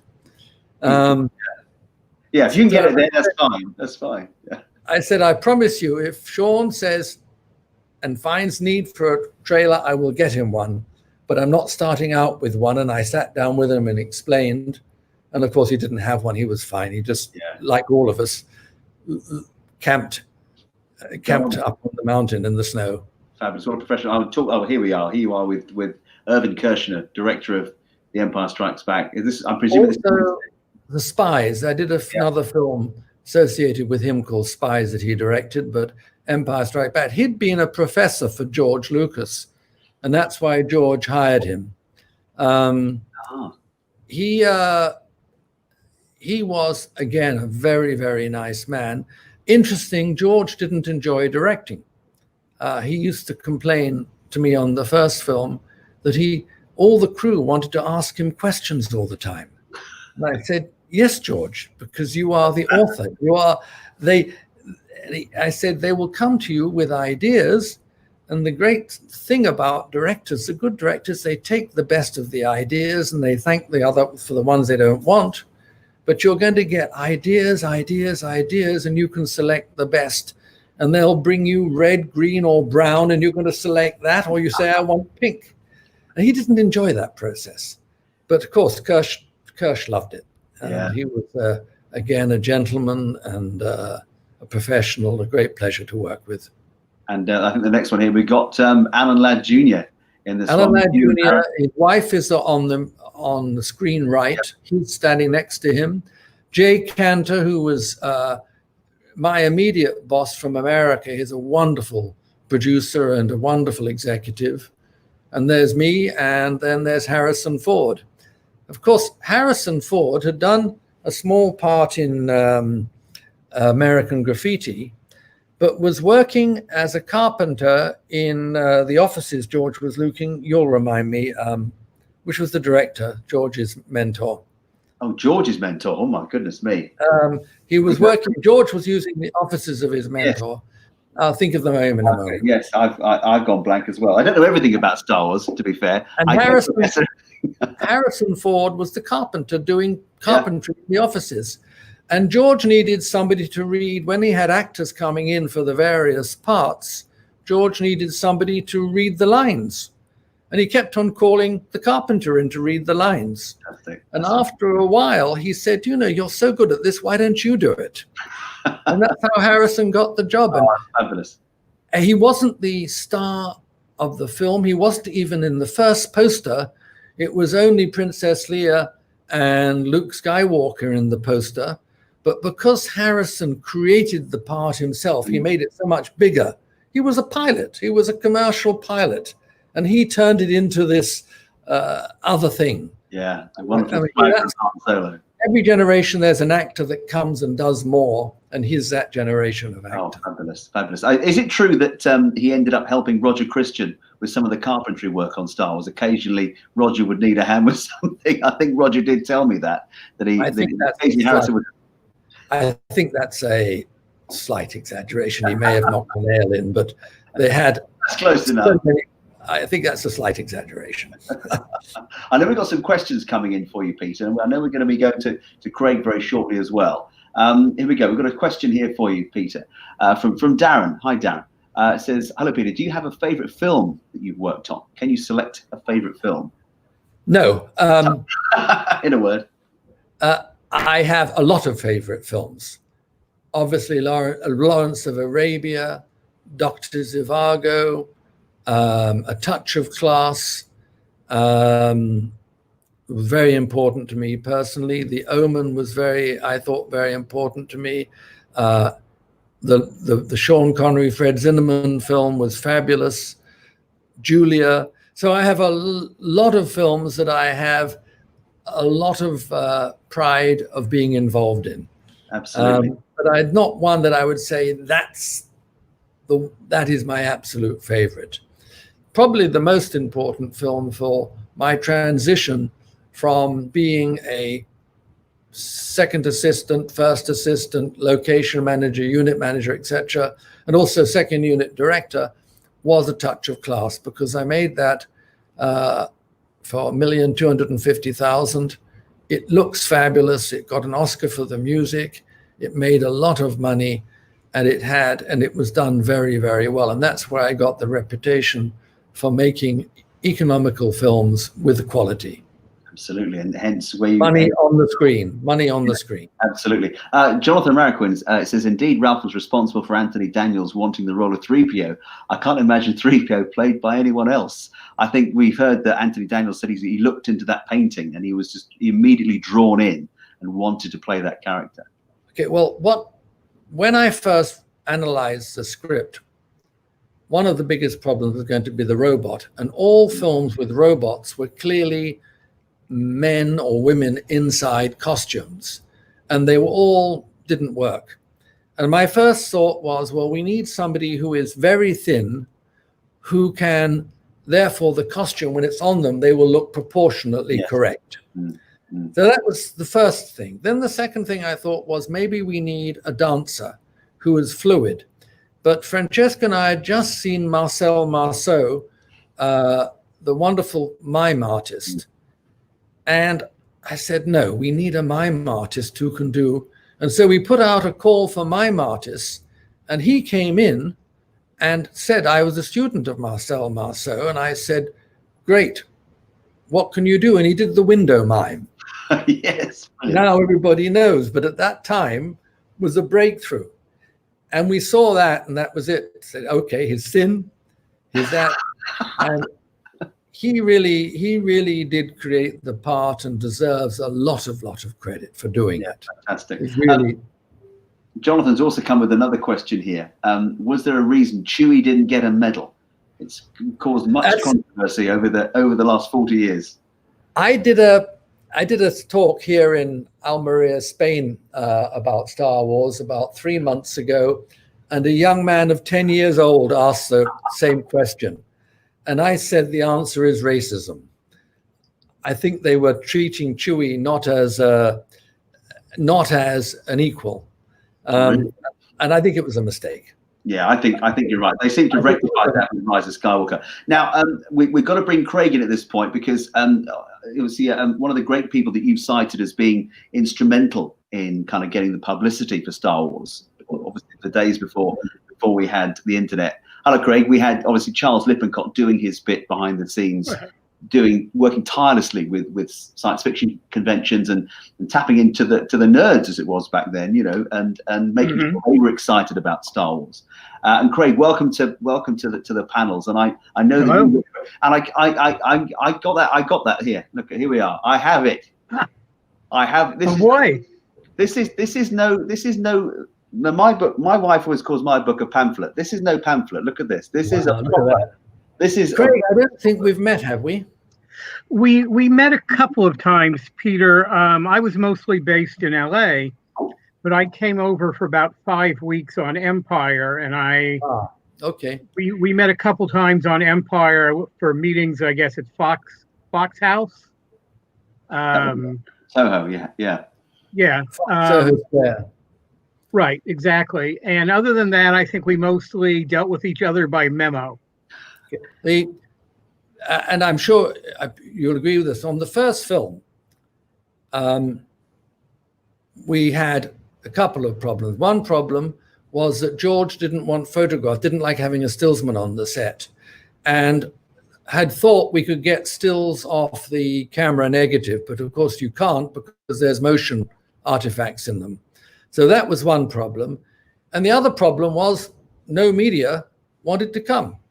We're making a B movie, and it was Charlie Lippincott who turned up one day from Hollywood and introduced himself. And I said, well, how are we doing this? And he said, well, we're going underground. And I said, what do you mean underground? This is before internet. And he explained that the people who were going to see this film wouldn't read Life magazine Newsweek. So even if the journalists came, it would be a waste of time. And he said, what we're doing, we're setting up so that every university film club, every comic club in the country knows about this, and they'll know more about it before the film is made than they would any other way. And it was hard to understand. So Charlie would stay 2 weeks and then disappear off to conventions and stuff, and probably linking up with you, Craig, I don't know. And I started about almost a year before Star Wars came out as a consultant to Charlie on the marketing, this sort of guerrilla marketing to fans, science fiction fans, comic fans, that sort of thing, on how to do it, where to do it, and he was of course precisely right. Alec Guinness and Peter Cushing were well known in England, but not in the US. And the rest of the cast, as you were talking before, Peter, were completely unknown. So it was the only way he could market it. Since then, what Charlie started and I continued after he left,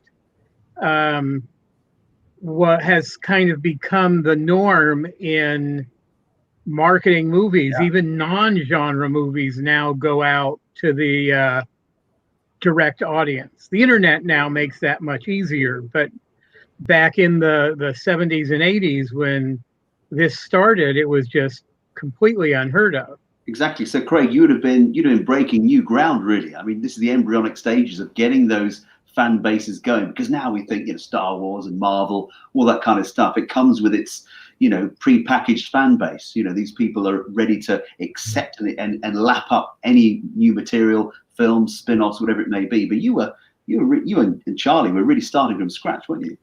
Yeah, it was Charlie's idea, and he brought me in. But yeah, it was to find the people, and it was also his idea. Licensing was a very small thing in Hollywood at the time, and mostly it was time to release. Charlie went out to Marvel and made the deal for the comics to start coming out, I think 3 months before the movie. Ballantine for the novelization to come out 6 months or more before the movie.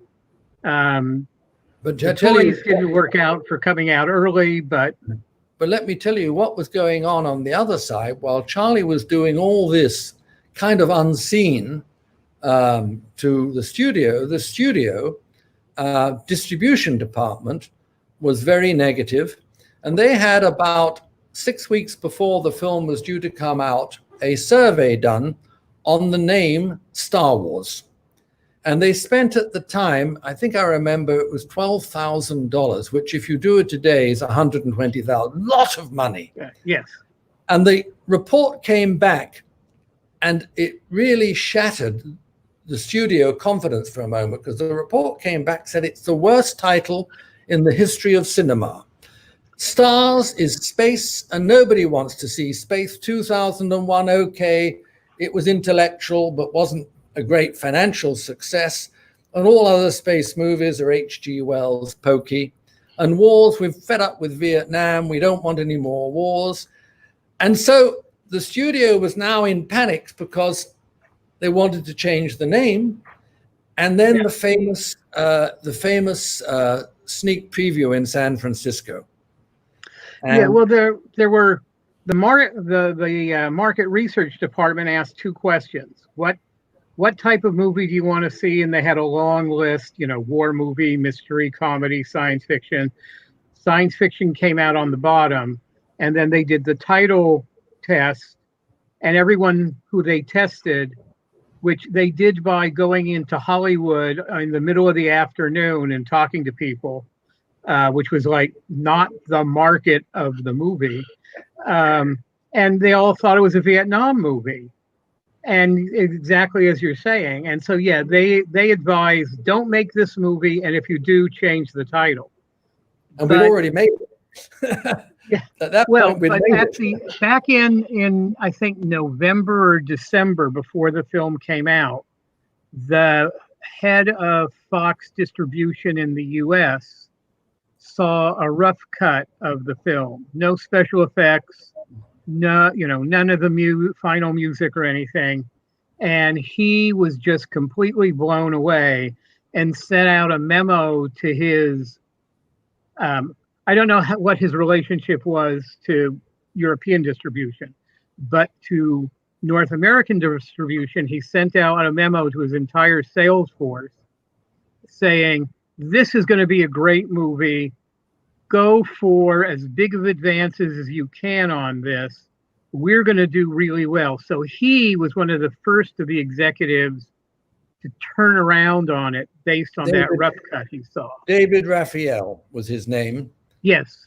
And under him, Jonas Rosenfeld. And David was a thing, but the reality is that the exhibitors were not convinced, and the exhibitors were not booking the film. And in those days, you had single cinemas, and you had to compete to try and get into the best cinema where the most people were going to go and with enough seats. And Fox was booking into smaller cinemas in secondary markets. And it was the sneak preview in San Francisco where we started to see newsreels of people queuing up for a sneak preview and coming out that turned everything around. Nobody discussed the title after that. Yeah. Suddenly, people like the Plitt Theaters in California, in Los Angeles, the famous Plitt Theater, suddenly found that their theater could be available. Mann's Chinese suddenly became available, and it changed the business profile of the whole thing. that sneak preview, which happened because of yours and Charlie's work in getting to the underground people. But it must have been very difficult, Craig, for you in those early days, thinking, what have I taken on here? Obviously, you came from 75 and you're trying to build this. It was easy for me because first I wasn't in charge, Charlie was in charge, but more so, I had just graduated from college. I'd never had a job before. So at that age and with that amount of experience, everything is going to be easy. I had no idea what a big job it was at the time. Of course, you didn't realize. I suppose you wouldn't know, would you? You just graduated, and now you're talking to your peers back in the colleges and everything else. I mean, it was like being on holiday and being paid for it. That's right.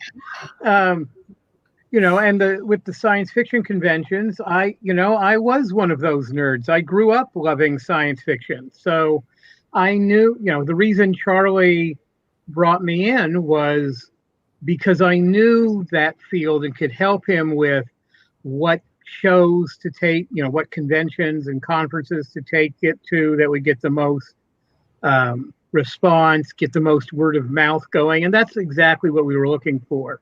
Yeah, and of course, was getting that word of mouth. It was a gradual thing as well, wasn't it, Craig? You'd have had, not like now where everything is released at the same time in a gazillion theaters across America, the globe.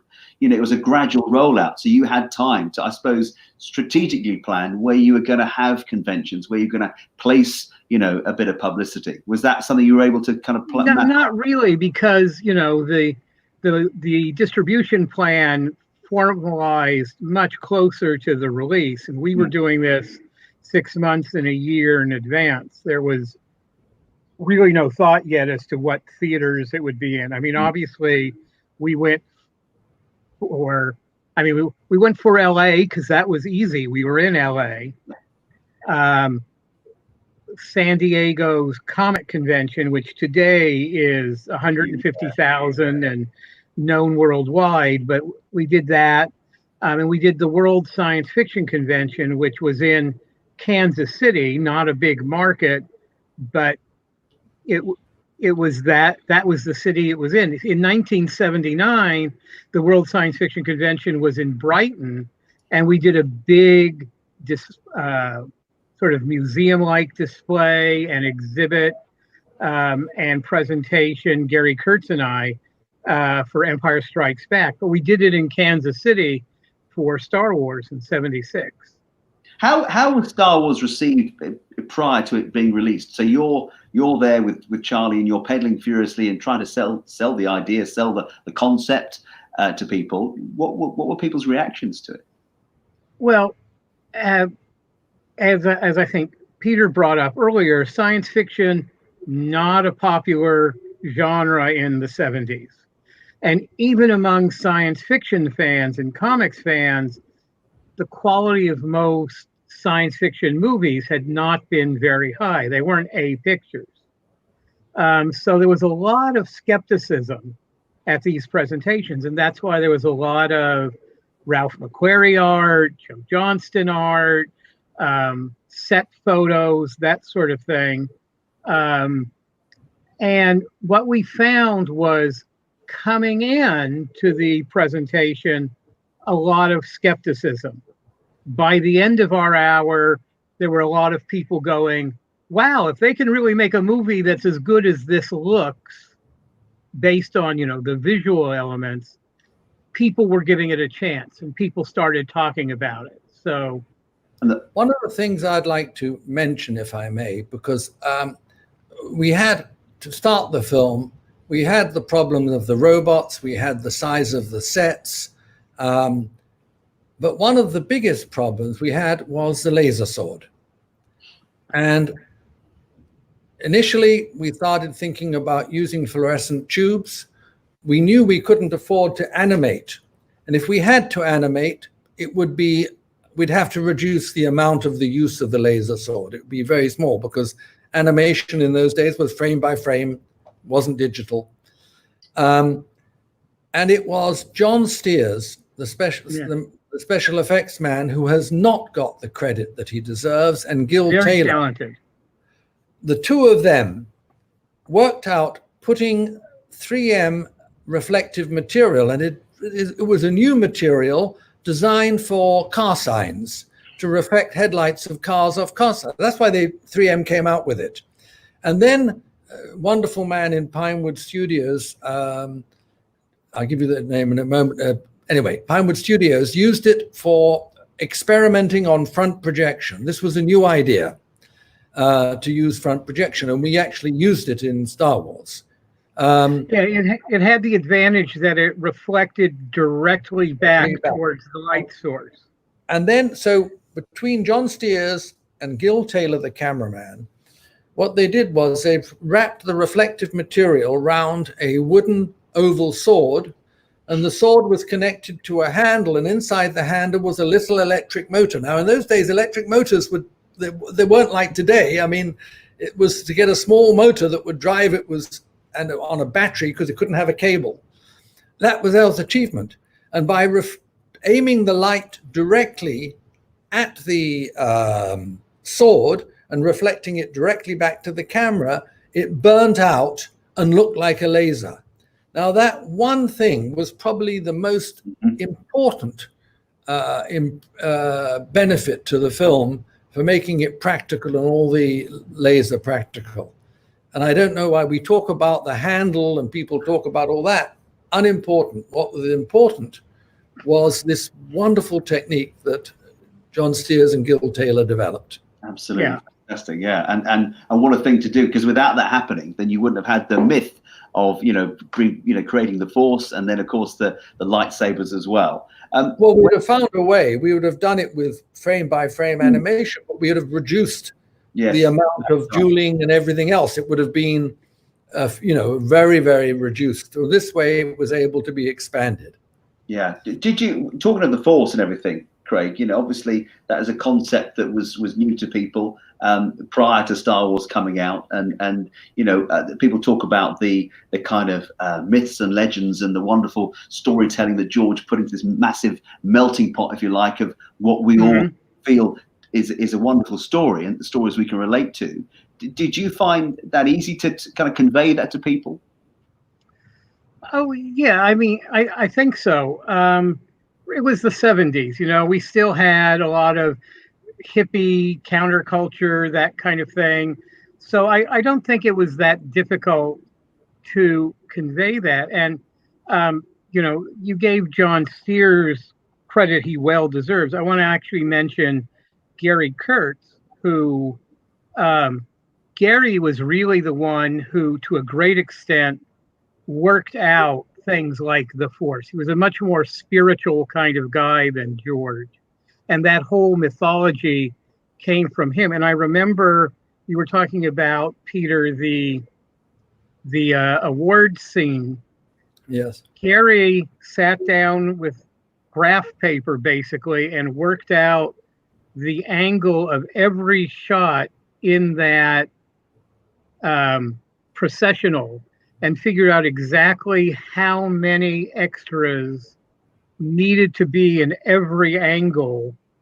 And I don't have a copy of it anymore, but I've had a copy of the graph that worked out we need 27 here and 43 over here, and to use that technique, the other thing that I don't think people really understand the importance of Alec Guinness. With the youth actors, we needed a foundation that was absolutely solid, and we needed an actor who could sit still and look as though he had the wisdom of Buddha. And gave tremendous weight to the character in the film. And not many, there were in England at the time, we could have chosen probably 4 or 5. James Mason, Ralph Richardson, but there were actors. But Alec, who of course had a fantastic career as a director, writer, actor, comedian. Some of his comedies are classic from the Ealing days. I'd worked with him on both Lawrence and Zhivago and had been, enthralled by watching him act. But he was very reluctant to do it. And his agent, when we first approached him, said, "But Peter, it's a B movie." and it's a B role. He's not playing the lead. He's been lead actor in 50 films, and you're giving him the junior role to 3 unknown actors in a B movie. It took a little negotiating. I would think. But we got him, and thank goodness. But he didn't want to do the next film. Well, he did it. The only good thing, and I hope I'm okay to say this on the thing. He told me one day, he said, well, the good thing was it gave me my fuck you money. I never have, Exactly. I never have to say yes anymore. Yeah. And in Empire, he really was. He came in for, I think, 2 days to. He didn't want to. He didn't want to do it, and he was reluctant. And yeah, he didn't. And I think he was disappointed that the young English audience didn't know and still don't know his incredible body of work, Kynes, Harden, Coronets, and all those wonderful movies that he did. I think he was a little disappointed with that. Craig, what was it like when it came to kind of selling the idea of The Empire Strikes Back? Of course, you talked about Alec there, Peter. This whole kind of universe had been created for the audience. Star Wars was this most incredible thing, blew audiences away. And of course, the next big thing, I remember finding some BBC archive for our documentary, and Mark Hamill says, everyone was excited about Star Wars, but this is the one. If we don't make this work, then people will say, well, too bad, you tried, not to worry. But of course, you were there at those key moments behind the scenes, and playing trailers and stuff. Has been reading your book, playing trailers to people. It must have been a thrill for you. Oh, it was very exciting. When you've got a movie like Star Wars behind you, it isn't that hard to get people interested in what's going to be in the sequel. It was a lot easier to sell Empire than Star Wars. But we, both in making Empire, no one scrimped and said, well, we could make a cheap movie because we've got the audience coming in. And we marketed it. We took advantage of Star Wars notoriety, but we marketed it as an unknown movie, doing just a full-out campaign, getting the actors and the characters. I was producer on episodes of Sesame Street with R2-D2 and C-3PO in them as guest stars between Star Wars and Empire, and we were doing all kinds of things to keep the interest alive and people excited. And people were, incredibly eager to find out anything they could about what was going to be in the movie. And the world was rife with rumors and stories as to what was going on, and we were doing our best to keep people confused because George,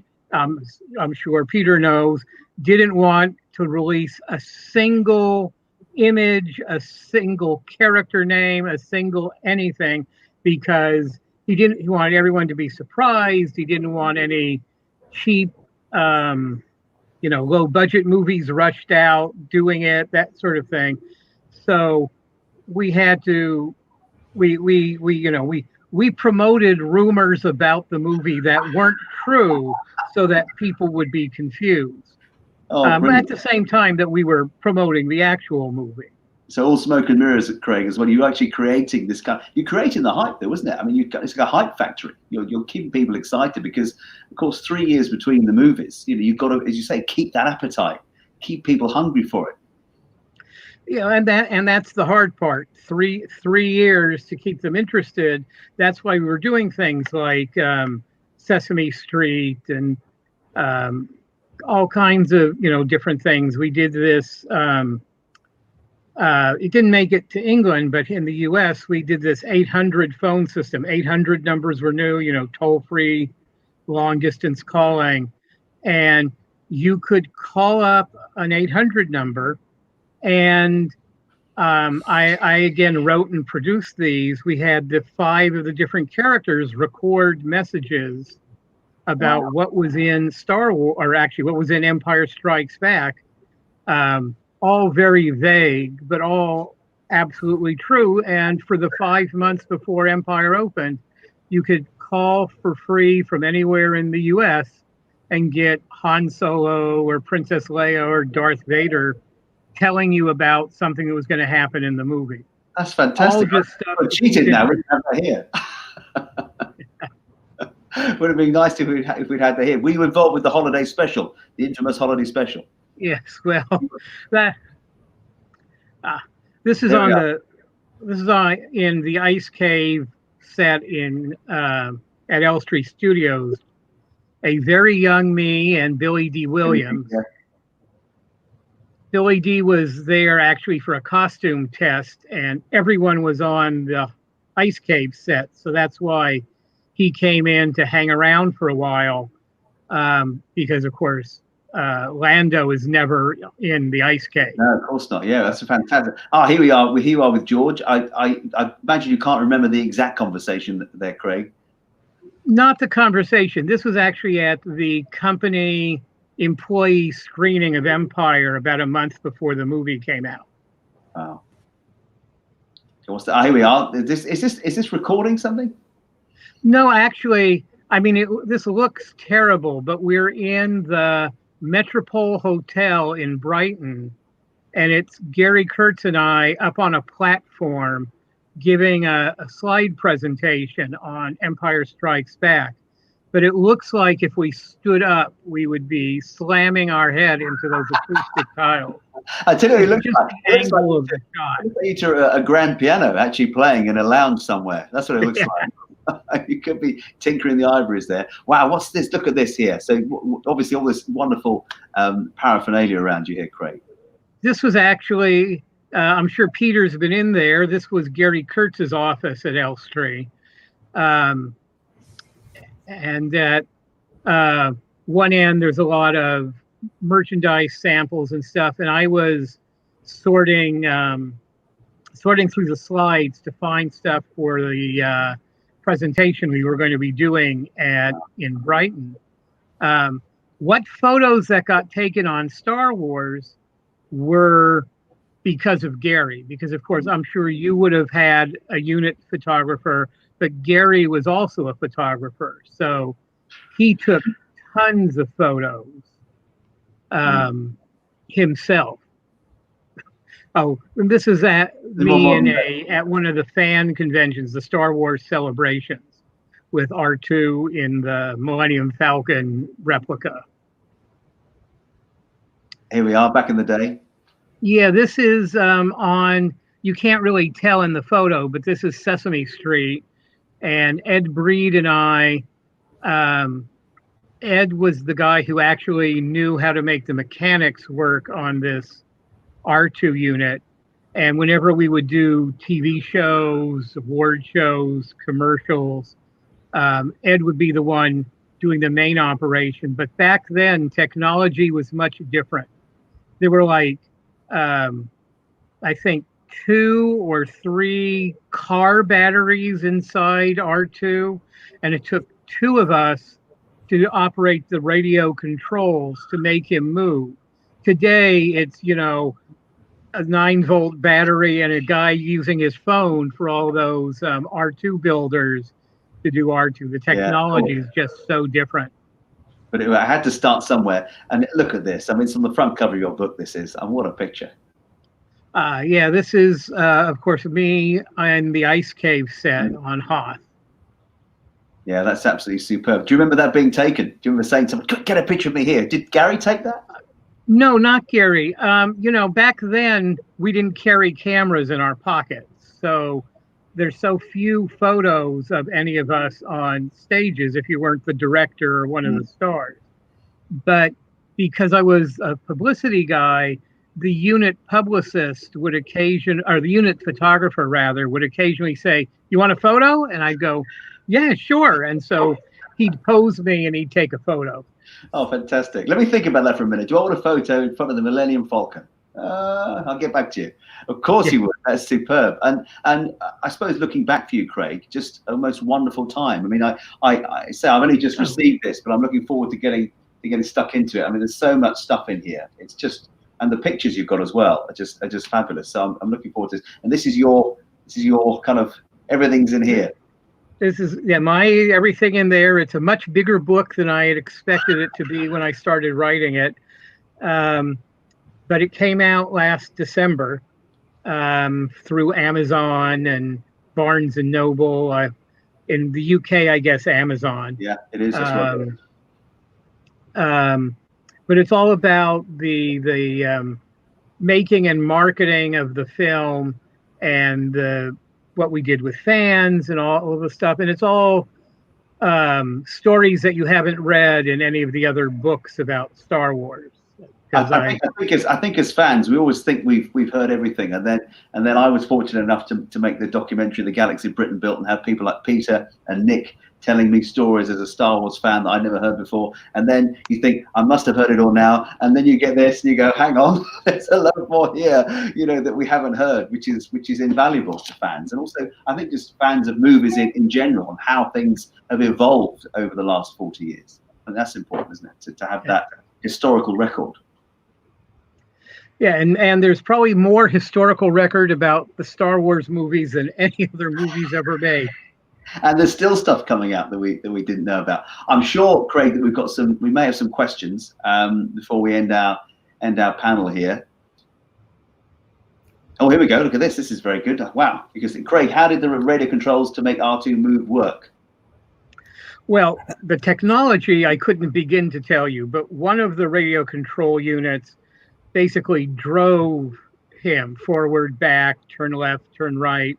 And the other one, which is the one I would use, operated his head and wiggled his light, his eye. On the first film, it didn't work. It didn't work on the second film that well either. It was a little better then, but that's why better. On the first film, we brought in Kenny Baker, the small gentleman that went inside the tin can.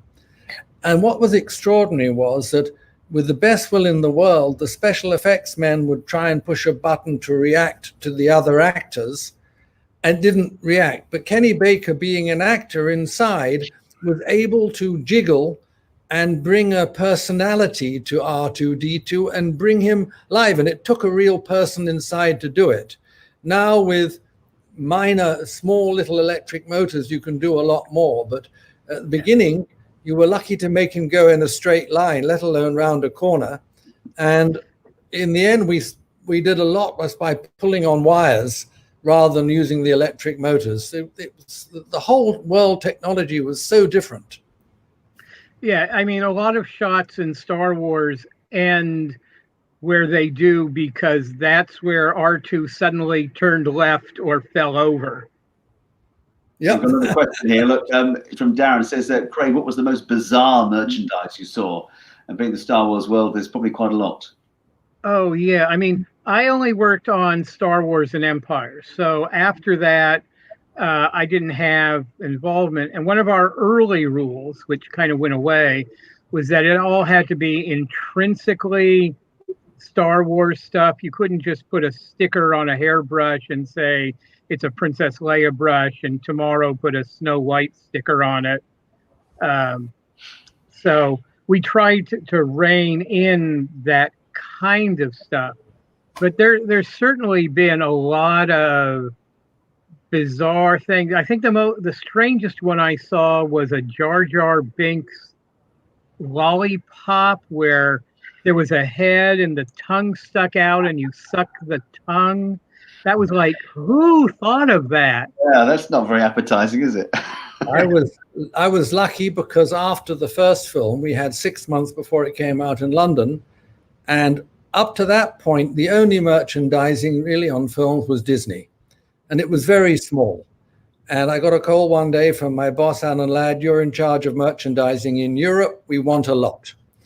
And at that time, it wasn't to make money. It was for the marketing benefit. And so Francesca and I went down the high street in Kensington on a Saturday morning and looked at all the things that were near the checkout stands and made a long list of items that we thought that we could get.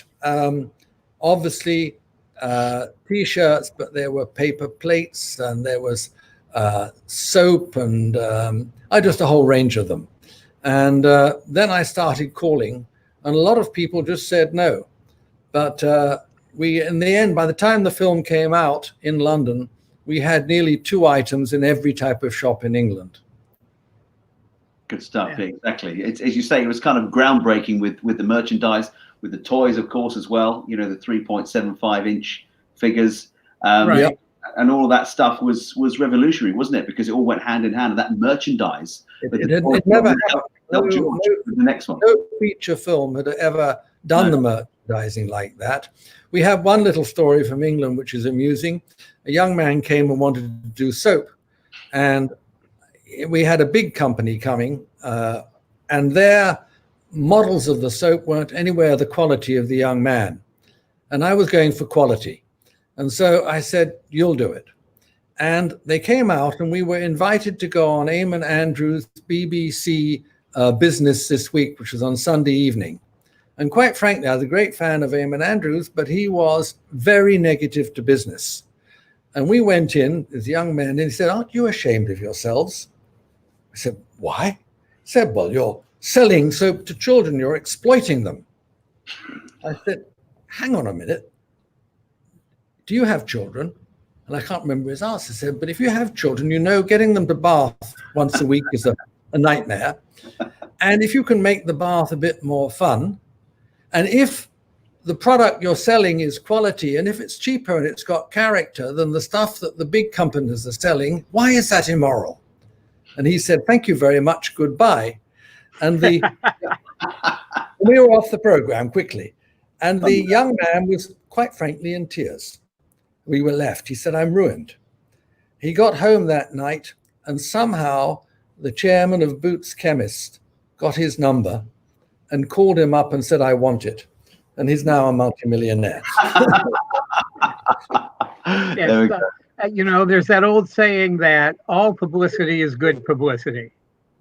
Yep. Because you're exactly right. Getting kids to want to be in the bath and want to use soap, that's an accomplishment for parents. So, I mean, this is before we didn't have showers in England generally in those days.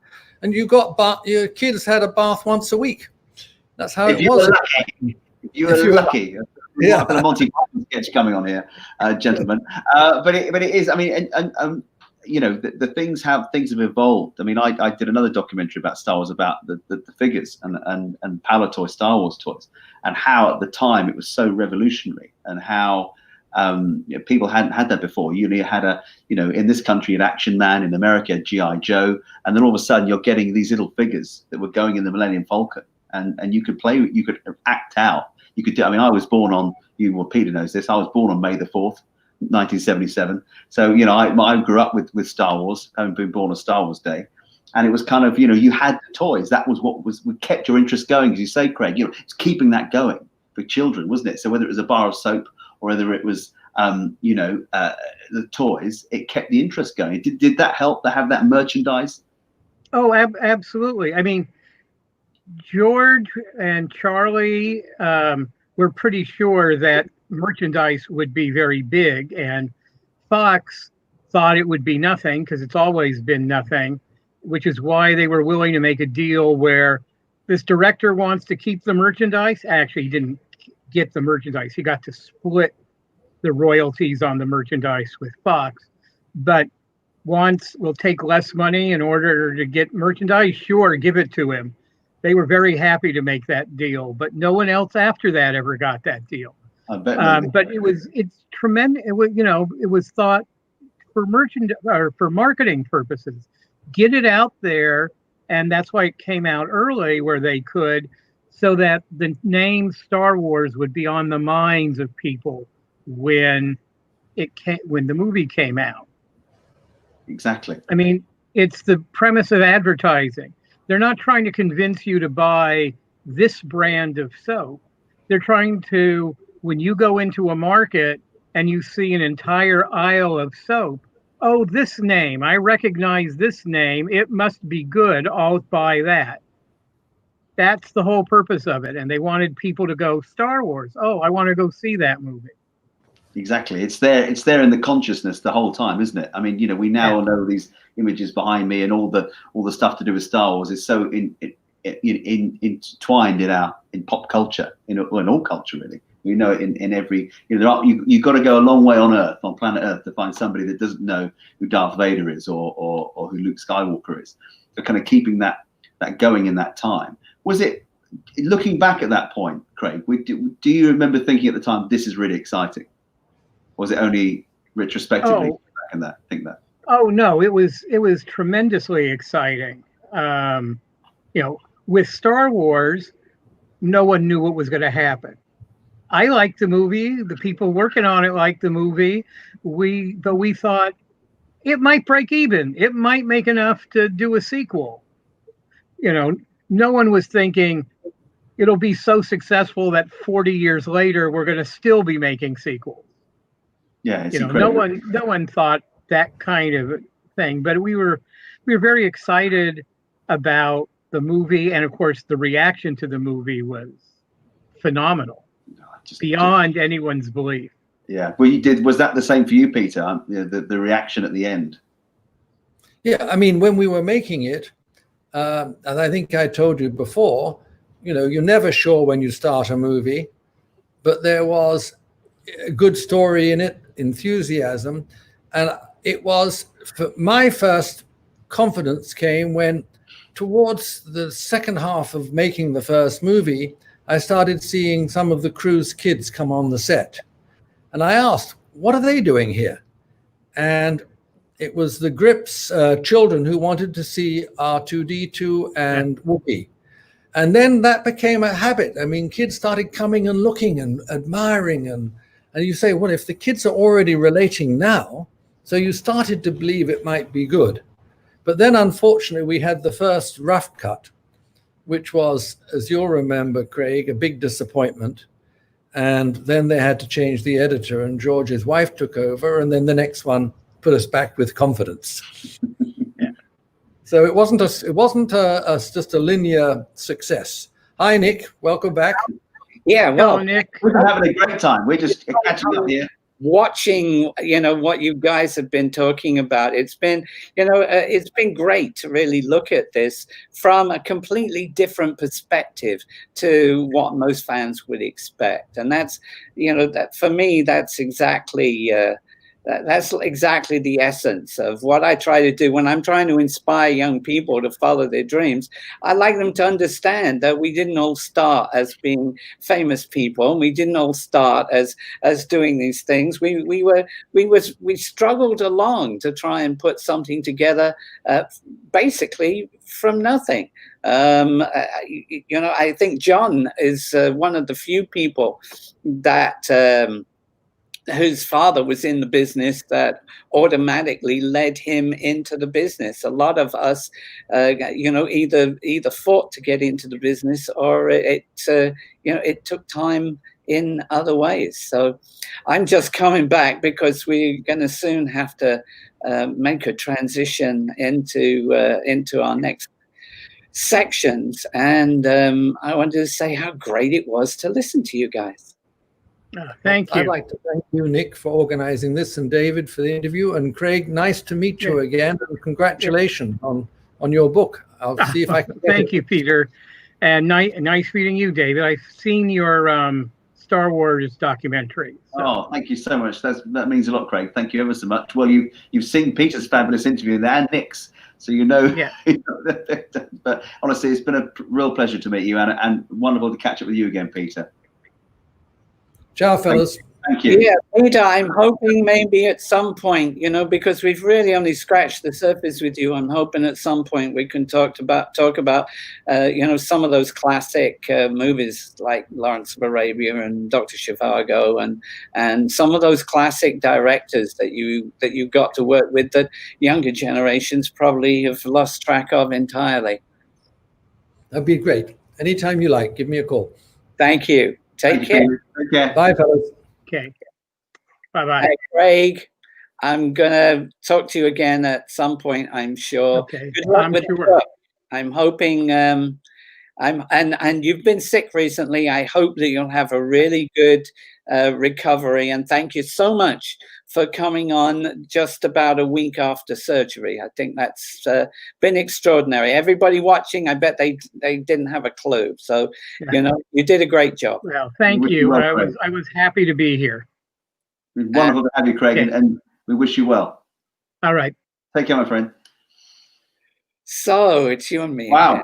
Wow. I tell you what, that was rather special, wasn't it? Having Peter and Craig in the same virtual room. Two completely opposite ends of the spectrum there. I think that was what made that quite what it was.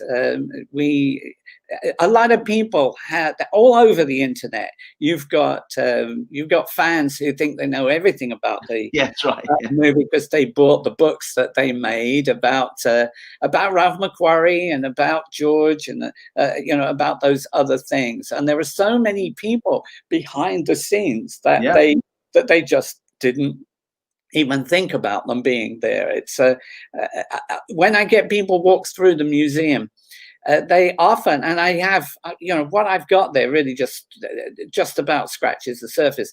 But, you know, they say, oh, I didn't realize there was so much involved. You know, look at this. They did storyboards of all these little bits, every little piece, which was really the opticals. But you know, they don't understand just how much and how many people go to putting these things together.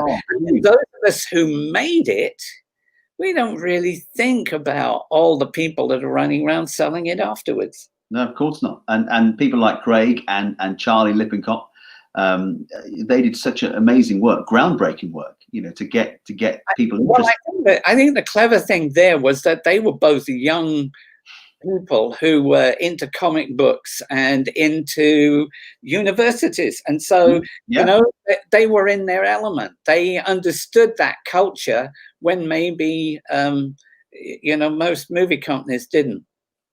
They wouldn't have known at the time. And actually, I think it's something that we all take for granted now, with the whole movie industry and merchandise and publicity and campaigning. But these guys were breaking the ground because, as Peter said, you know, people weren't interested or wouldn't be interested in science fiction. A B movie at that time was, people weren't interested in that genre. Right. Then, are we talking about your fabulous foundation now? Well, we can do that, or we can do it at the end after I've gone through the whole thing about building Yoda. Which works better for you? Let's do the foundation, because is that good for you? And then I'll leave you to do that. But well, you mentioned your fabulous museum, and when me and the film crew came to document you a few years ago, we were blown away by what we saw in there. But the thing that struck me most, and struck all of us most, actually, is when you had all these people coming through the doors, all these young people, and their eyes were virtually popping out, a bit like the old, you know, cartoons, you know, jaws on the floor, and hearing you with every single person and inspiring them to follow their dreams, hence to follow your Star Foundation. And what was your inspiration for starting the foundation in the first place? Well, it really comes down to me being a kid. You know, I was talking to Peter the other day, and I shared with him the fact that I was dyslexic and didn't do well at school. And he said he was the same. You know, so often we go to school, and schools are there to churn out you know, cogs in this machine that we call society. And so, you know, to say I want to be something extraordinary usually meets a lot of negativity. And I would put on school plays. I did that, actually. I produced my first play when I was 15.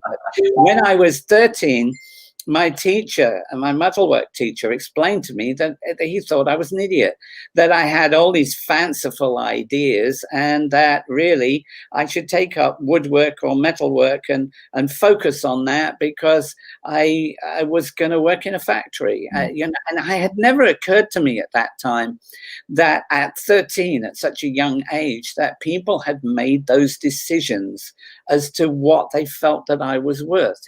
I mean, I don't know if they still still have the 11 plus in England, do they? I mean, I'm not sure if they do actually, because I took it and failed. Yeah, they had this exam when you were 11, where they decided whether or not they were going to send you to a school to be a bank clerk, or whether they were going to send you to a school to be a factory worker or a shop worker. And I'd failed that because of the fact that I'd got very slow at reading because of the dyslexia.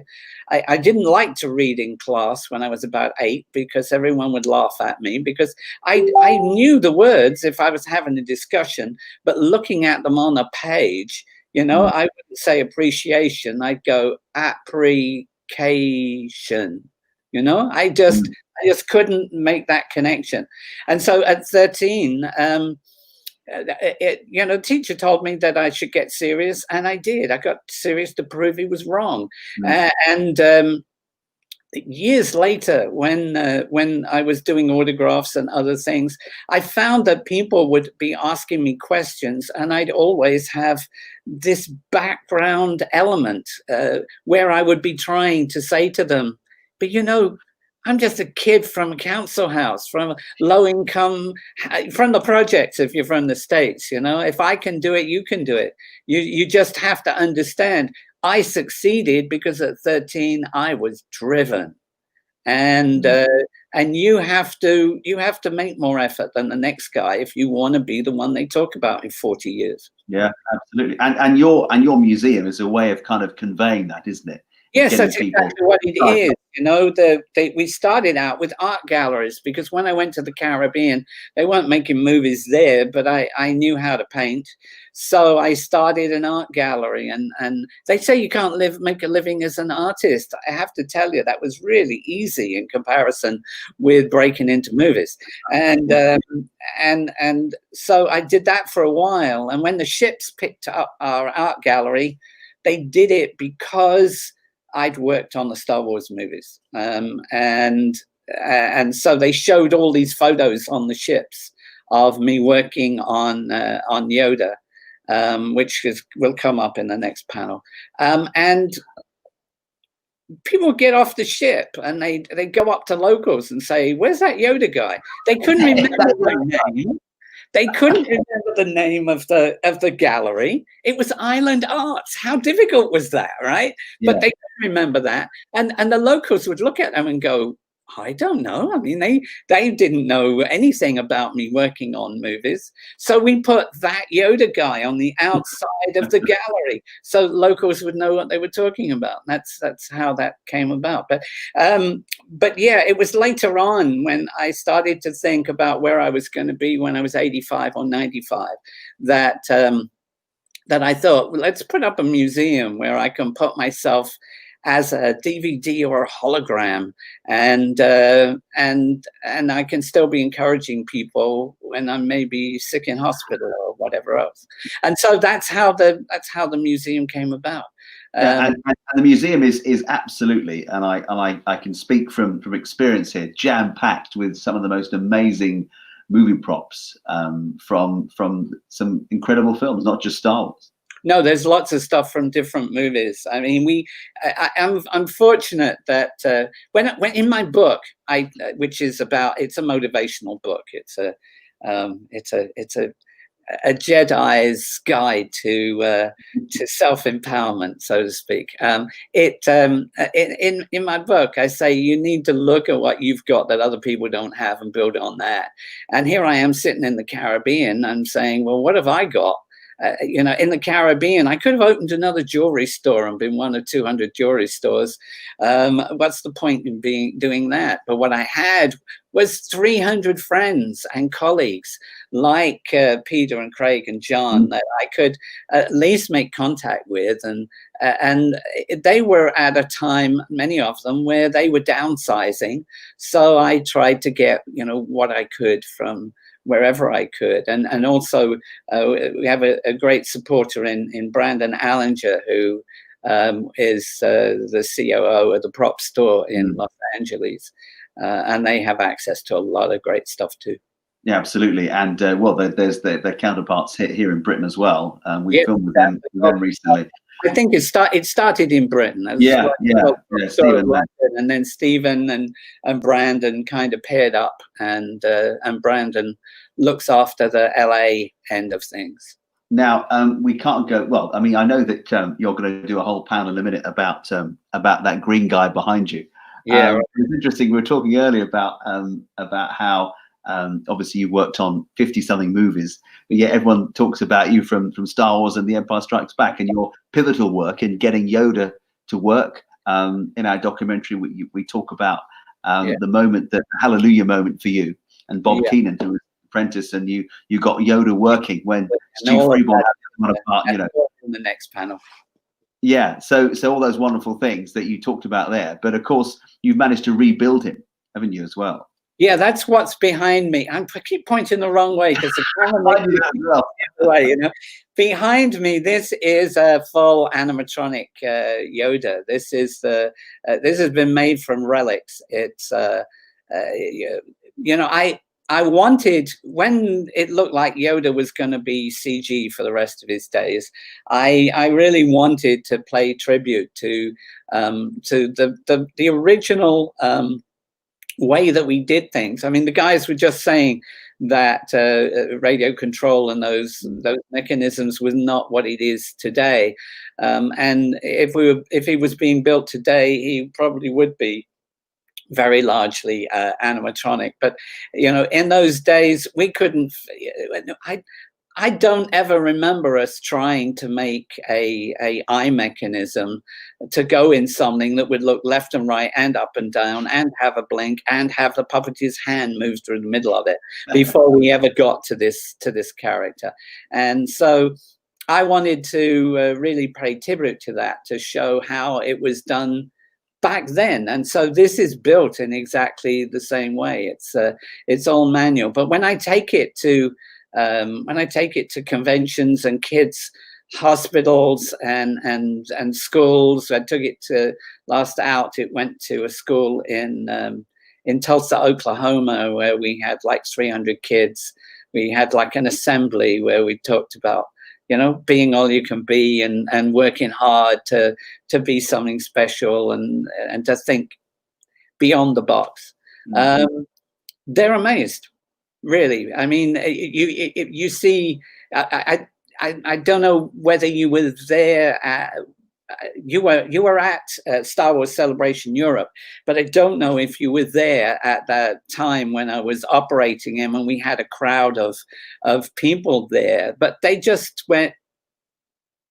It's like, there he is, you know. Even me, as I'm not the greatest puppeteer. In fact, I'm not the greatest anything. I'm just I'm a good all rounder, right?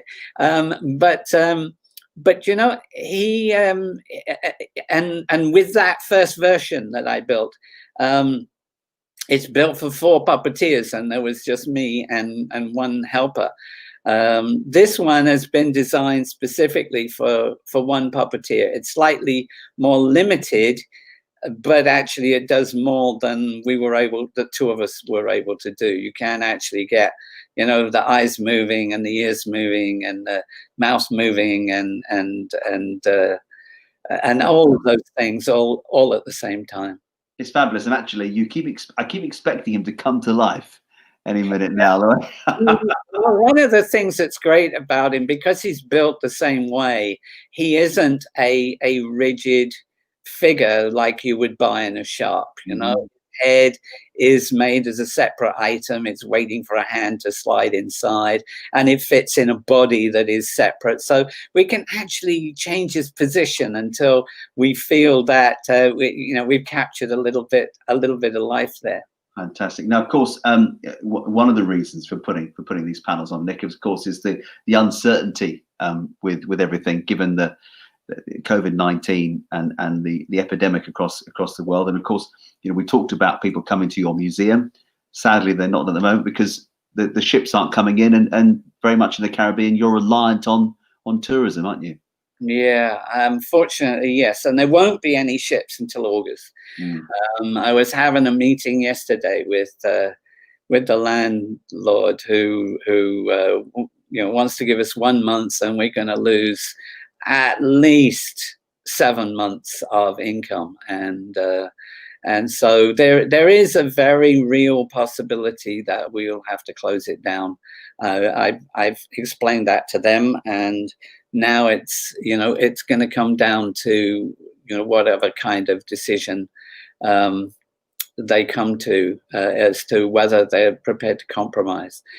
We have I'm very grateful for the people who are in this group that we're broadcasting to. We're broadcasting to the people who are our closest, our closest supporters. We have something like 2,000 followers on Facebook, but there's 96 people who are who have signed up on Patreon and are helping us with the monthly bills. There's something like another 30 people that are donating their time to make these panels, and they're all invited into the group as well.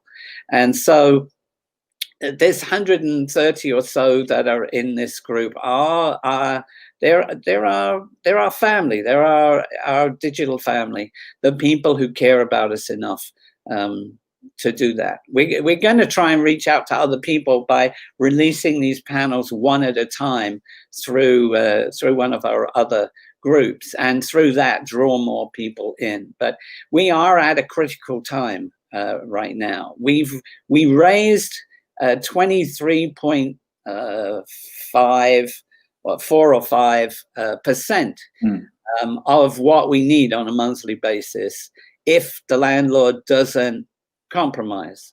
And so we're trying to cut it down from the top end to see what we can get the minimum down, and try to get our friends that haven't already joined Patreon to maybe to come and support us to try and keep it alive. But even if we don't keep it alive, STARnet is going to be a new form of carrying, the Folly of Stars message to an entirely different audience. And for me, losing the museum is like losing a 17-year-old child. It's something I've been building and working on, and in some ways, I guess, live for along the way. But really, the foundation will continue only because of the support that our digital family give us. And even if we have to close down, paying off staff, moving everything out of the museum and putting it either in a container or a storage space, while we sort out, what we do with it. Will we sell some of that stuff? There's no point in living in a container. We'll find another use for it. Or will we just wait 2 years and then try to establish the museum once everything once the dust has settled? It's all going to cost money. I reckon just to get to the end of the year, even if we close down, would cost us 30 grand. And so we need those people's support, and we appreciate their support truly. Yeah, and I know there are many people who'll be watching this who'll want to know how they can help, and they can click on certain links where they can help you guys get through. And if you can get to August, then that would just be fabulous, wouldn't it? Yeah. Well, one of the ironic things is that we've been trying for 4 years to get the cruise ships to run tours to us. And literally the week that I am saying, oh, we may have to close down, the tour operator comes to me and says, oh, Princess and Holland America are going to start running tours to you in November. And I found myself really kind of tearing up to say, how the hell am I going to get to November? Yeah. It's an extraordinary, it's a difficult thing. It's a difficult time. I think what I would ask the guys that are watching to do, they've already contributed on Patreon Patreon, I would ask them to really just do what they can to, to reach out to the people in their groups and the people that are who love these characters, to try to get them to come and join in with our Patreon message. I think we've got I've got here somewhere something. Yeah, here we go. This is our Patreon link, and the people in here have already done that, but they can copy that and they can talk to the people in their groups and help to kind of push the idea that without that support, we can't run the museum. But actually, without that support, I got to go and look for work somewhere. And, I can't spend all my time on the internet putting these programs together either. So, they go hand in hand. And I think as well, it'd be fair to say these programs are fantastic, because this is the third one I've been involved in. And as I said to you guys earlier, I was sitting there going, oh, this is good. Oh, hang on, I'm in the show. Yeah, well, I think there's a lot of people that are doing this kind of webcasting now, but what we have that a lot of others don't is content. I've already got planned, the next 4 shows. I found from the first show that we'd cut it too tight, and we didn't have time for questions. And so what I've tried to do is, I'm trying to get it down to attention span. I think 4 hours is about as much as most people can handle, and to make sure that within that we've got enough time to, to really see something in depth. And even then, we could have kept talking with Peter and Craig for another hour, I think. Yeah, exactly. And with John earlier as well. I mean, you've just had so many people, these insights into these films. Well, next time, next time I'll get you to interview John, and it'll be like a completely new program.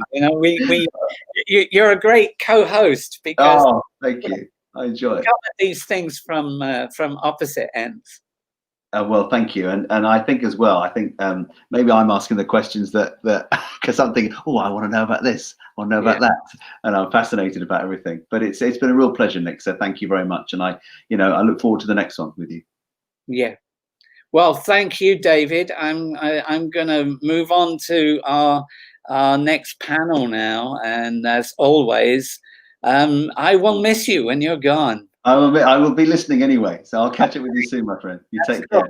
Because I think even as much as you know about me and those things, there's going to be things here that maybe you're unaware of. So, guys, thank you for being here. Thank you for hanging out. This next panel is one that I normally do at conventions. What I'm trying to do, and let me explain why I started to do this. There was a time when I was first on the internet, and I somehow got into a chat room somewhere where people were talking about my old boss, Stuart, and my old colleague, Wendy Midner. And they were getting very abusive about how, well, Wendy Midner says she did this and she did that. And we all know that Stuart was the one who really, made Yoda, and I'm going to go and find her at the next convention, and I'm going to slap her in the face. And I'm thinking, what the hell is all of this, right? Because as we were saying, as Peter said, it's not one person that makes really anything. When I was head of department on Lifeforce, I had 70 people that were working in my department. And yeah, of course I designed the thing. And of course I was the guy walking around saying, no, I don't think we should do that. Let's do something else. But each of those people, played their part, and each of them, deserve credit for what they did. So this panel that I'm going to be doing next is specifically aimed at helping you understand the different parts that different people played in the creation of Yoda. And there's a lot of misunderstandings in there along the way. So I'm going to take down our logo there so that I can share my screen and bring up the next set of images, and I'm going to start right here. So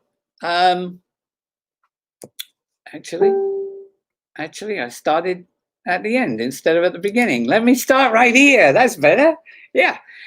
So yeah, this is a full story about everybody from the initial concepts all the way to the big screen. And, you know, Yoda is, you know, an amazing character, I think, in many ways. I did not sculpt Yoda, so I can say this without patting myself on the back. He was, you know, Yoda brought so many different personalities, so many, you know, characteristic looks to the screen. You know, he was heartwarming. He was characterful. Look at that grumpy face. You know, he was wise. He was mystical. You know, he had so many elements to his personality. You know, he could be passive. He could be humorous. You know, how do you make something that you literally just sculpt out of a lump of clay and bring him to life in such a way and with so many different, you know, diverse expressions? Well, so we're going back to 1979, and you know, Yoda was the world's first animatronic superstar. He was, you know, what we made there was cutting edge technology when no one, you know, was putting a crucial character into a motion picture as a puppet. You know, this was 2 or 3 years before Dark Crystal and Labyrinth. It was a time when the latest Apple computer came with 8K of memory. Someone once said to me, you know, what is the, you know, what kind of program did you use to operate Yoda? I mean, this image is something like 20 times more than the full memory of a computer when we were making this movie. And you know, what we tried to do was use technology that was already there to push the envelope to a new place, and to present it in a way that maybe people hadn't seen before. You know, visualizations of Yoda began with this series of illustrations. And when people are talking about illustrations, they often think of these Ralph McQuarrie drawings. But there's a key that you need to understand here when you're looking at these, that this drawing looks like the Yoda that you know. But the Yoda that you know doesn't look like any of the drawings that were done before the movie was made. Before the movie was made, Yoda started out described in the script as a strange blue character. And these are the, you know, the first drawings done by Joe Johnson, not by Ralph McQuarrie, that worked from that concept. I mean, basically, you know, here, he's a Smurf. You know, I wonder if the Smurfs were underway before that. I don't think they were. Maybe they owned royalties to Lucasfilm. But you know, he went through this series of strange blue characters, and they took the blue out, and he became a garden gnome in kinky boots. I mean, he was. Thank goodness they didn't stop at this point. You know, would we still be in love with Yoda today if he was, you know, this character in these long boots? That I guess he'd be living in a lot of gardens somewhere. But it wasn't until after that Ralph McQuarrie came along with a series of drawings, and these are the first drawings, I think, that have beginnings of a domed head. They have a wrinkly face, and they have the pointy ears. But in many ways, this looks like an anorexic American Indian. It's not the character really that I did like the big oversized feet, but somehow I guess my boss Stuart didn't like those because they didn't end up in the movie. When Ralph McQuarrie saw these, he did another series of drawings, and now we've got the wrinkly face, but somehow this is a much meaner looking Yoda. They call it the Minch Yoda, and he looks sly and he looks a bit mean, really. And so although they developed that further, I think these half-closed eyes really, they give him personality, but I'm not sure it's a personality that everyone would have fallen in love with. And this huge mouth, which actually, in terms of trying to build a character, would have been very difficult to get a jaw that had worked well with a mouth like that. Certainly at that time, but now you can see he's got the robes, he's got the bag, he's beginning to look like the character that these were the final, described as the final designs for Yoda, and you can see that by now he's got this particular posture.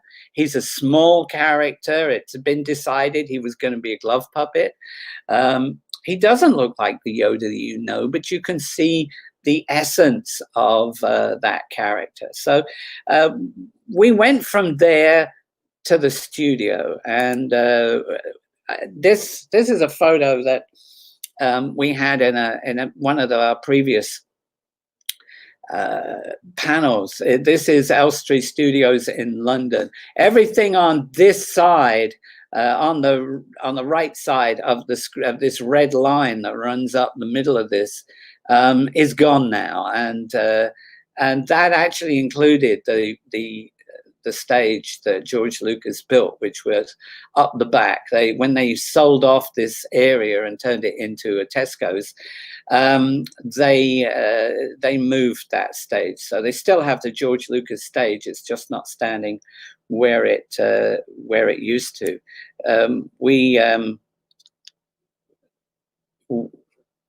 Sorry, I'm just trying to move to the next image. There you go. So there you were. We made the first movie. We were excited to be there for the second movie, and we were trying to create stuff, stretch the envelope that much further. The Mos Eisley Cantina was a scene that no one had seen before, and they really wanted to do the same thing but with Yoda. But everyone was really worried that maybe Yoda wouldn't work.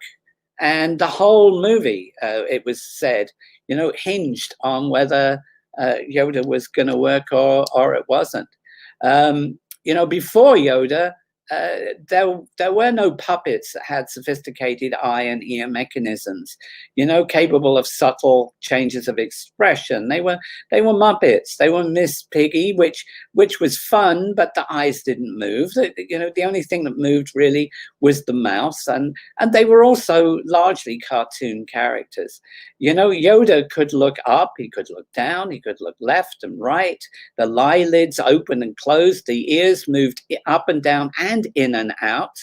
The eyebrows could frown, and the neck, moved, and of course the jaw moved, and the mouth moved too. And so we were really trying to do something that hadn't been done before. A lot of people think that Yoda was built by the Muppets, by Jim Henson. And although Jim and Frank did come in the early days to talk about how the puppet might be put together, they really, it was my old boss Stuart Freeborn, who's this little character next to Frank's pretty tall, but and Stu was short. He's a gentleman in the glasses there, who was a mastermind of character effects at that time. we moved into a much bigger workshop than we had when we built the creatures for Mos Eisley. My situation was right in the back here. You see Stuart, and I think it's one of the plasterers standing there, and there's a shelving unit. Well, my station was behind the shelving unit, so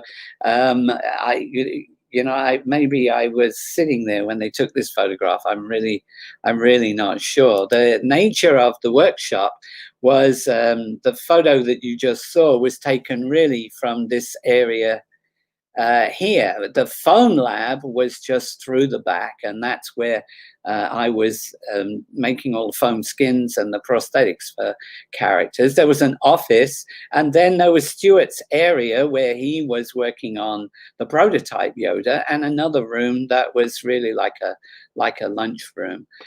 We had the Wampa that you can see was placed here. That was being built at the same time as the Tauntaun head.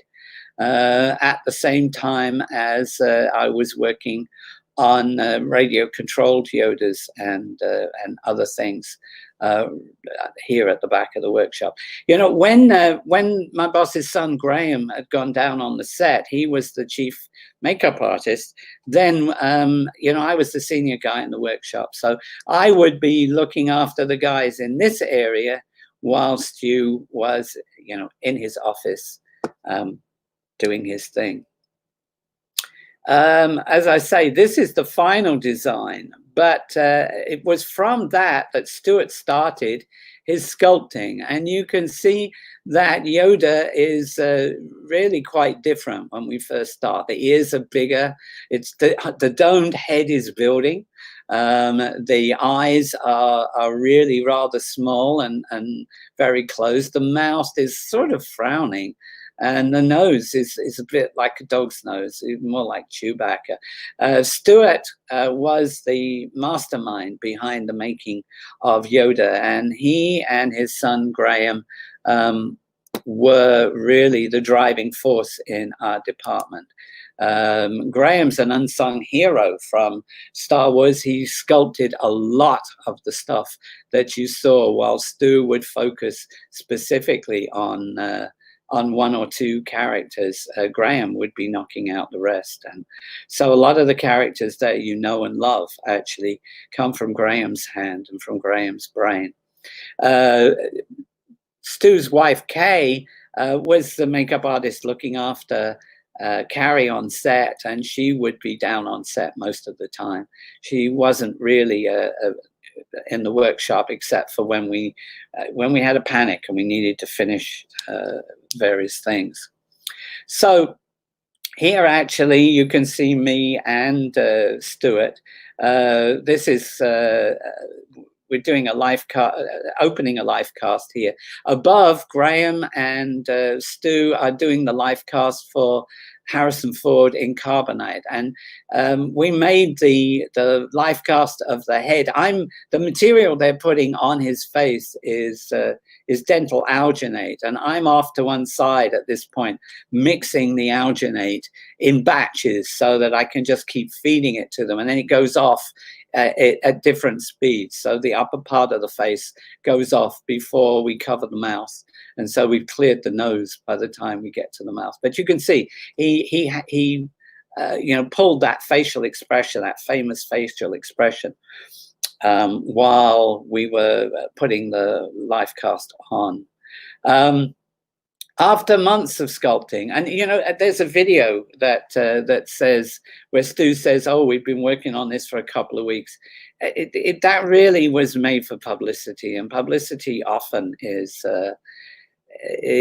not entirely true. It's like Craig was saying, they put out rumors that are not true just to keep people interested, and that I think continues today. Stuart would work on a version of Yoda for maybe I don't know, for maybe 3 days, and then he would go on to working on mechanisms while he waited for George to come back again. And then there'd be a party for about an hour looking at what had been done, and they'd go away for another 10 days, and they'd go away for another 10 days.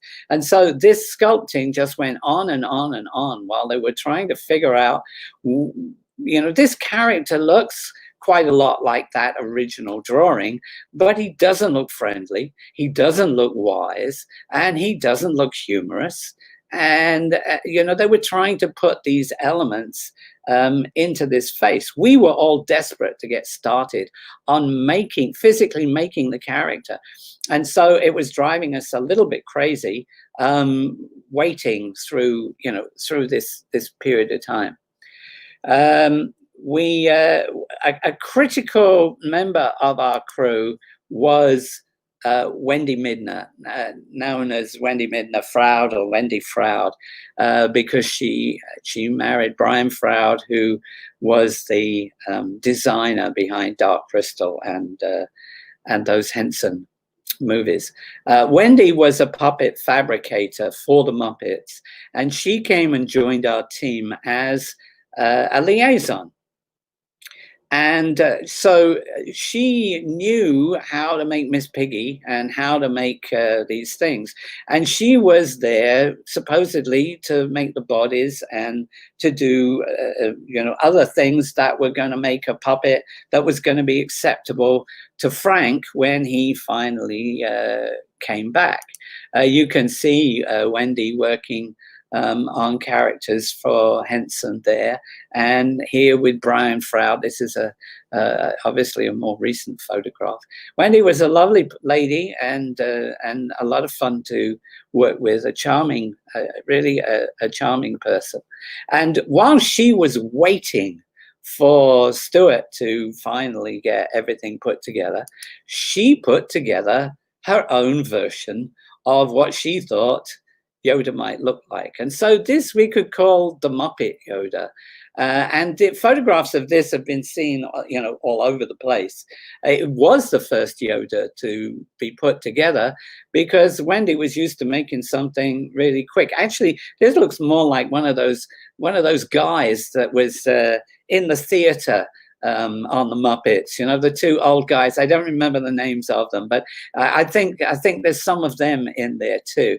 And this puppet version actually became quite influential along the way. You'll see it was around, quite a lot, and people liked it at the time when they didn't really like the other sculpture that was coming along. Wendy actually did a sculpt that sort of disappeared. You can see that this is not the puppet that we looked at just now. It's definitely different. This is made from cut foam. You take a sheet of foam. If you want to build your own, you take a sheet of foam, you bend it, you cut it, you glue it together, you maybe scissor away certain parts of it. These lines in the cheeks, you cut it. You cut the two sides at angles so that when you glue them back together again, they kind of indent in. And Yoda's body was built that way. This actually is from that video that I was talking about, where Stuart was talking about how he had been working on this sculpt for a short while, and how he now had to make the real thing. But if you look really carefully, if you look in the background of that video, you'll see a brown object in the back. What that is Yoda's skull. Now, Yoda's skull, when we made the molds for Yoda, we reverse engineered from the sculpt back the thickness of the skin and made a plunger that would make sure that the skin was a workable thickness. So the eyelids were the right thickness and the lips were the right thickness. And then we took that skull, that plunger, and we remolded it, and we made skulls because that was going to fit perfectly inside those skins. And we made sections for Frank's hand to go in too. So this actually shows you that this video is something of a fraud, because we'd already finished sculpting Yoda, we'd already molded Yoda, we'd already made the skins and the skulls by the time they filmed this. And I believe this actually is the sculpt that Wendy did, that somehow has been revived from somewhere. This helps you with the scale on that too. You can see the skull as it went through. So some people know, some people don't, but the white hair, the smiling eyes, and the big upper lip of Albert Einstein were finally added to Yoda as in the last 2 weeks of sculpting Yoda. We had gone almost 5 months, and with filming, we were only scheduled to work 10 months. So we were coming down to a point where there was only 3 months left. We were trying to build a puppet that no one had ever built before, and we hadn't even started because we hadn't decided what he was going to look like. So the extended upper lip is to mimic Albert Einstein's big moustache, and you're going to see that the lumps and bumps in the lower part of the face actually came from Stu's face. And ultimately, when it was finished, we really didn't see why we hadn't just, painted Stu green and stuck ears on him. It would have worked. It was my job at that point, when the sculpt was done, to be making the molds. I prepared that. Can you imagine? Something's been sculpted for 5 months, and you're going to destroy it in a mold, and you're the guy who's going to prepare the molding. We poured the molds together, Stu and I, but I did the preparation work for that, and I did it in sometime later. When I was doing this rebuild of Yoda. So these are photos from that helps you kind of visualize how that was made. We made these molds in plaster because that's how the originals were made. But where it gets thin, we used epoxy because we didn't want the plaster breaking off. The inside was a cast of Frank's arm, just in the same way that you can see that inside Yoda's hands were a cast of a little girl's hands, so that these were things that would, the original concept was that 2 little girls would operate Yoda's hands. And so these were modeled, and they were actually Graham Freeborn's daughters, Michelle and Elizabeth Freeborn. You can see one of the skins that I made above there. I was also foaming the skins for Chewbacca and other prosthetics, and you can see me here. It was something like 35 years before these photos came to light, as the Lucasfilm archive started to show different things. We've never seen a photograph of the mold that they said they used as a guide for episode 8. But you can see the mold in my arms in the upper photo here. I'm filling the front of the head while Graham is filling the back of the head. And I think Bob was using the spare foam to fill hands and various other things. I was the technician that was running all the foam in the workshop, but big skins like the Tauntaun were being done at the Muppets because they had a bigger oven by my friend Tom McLaughlin.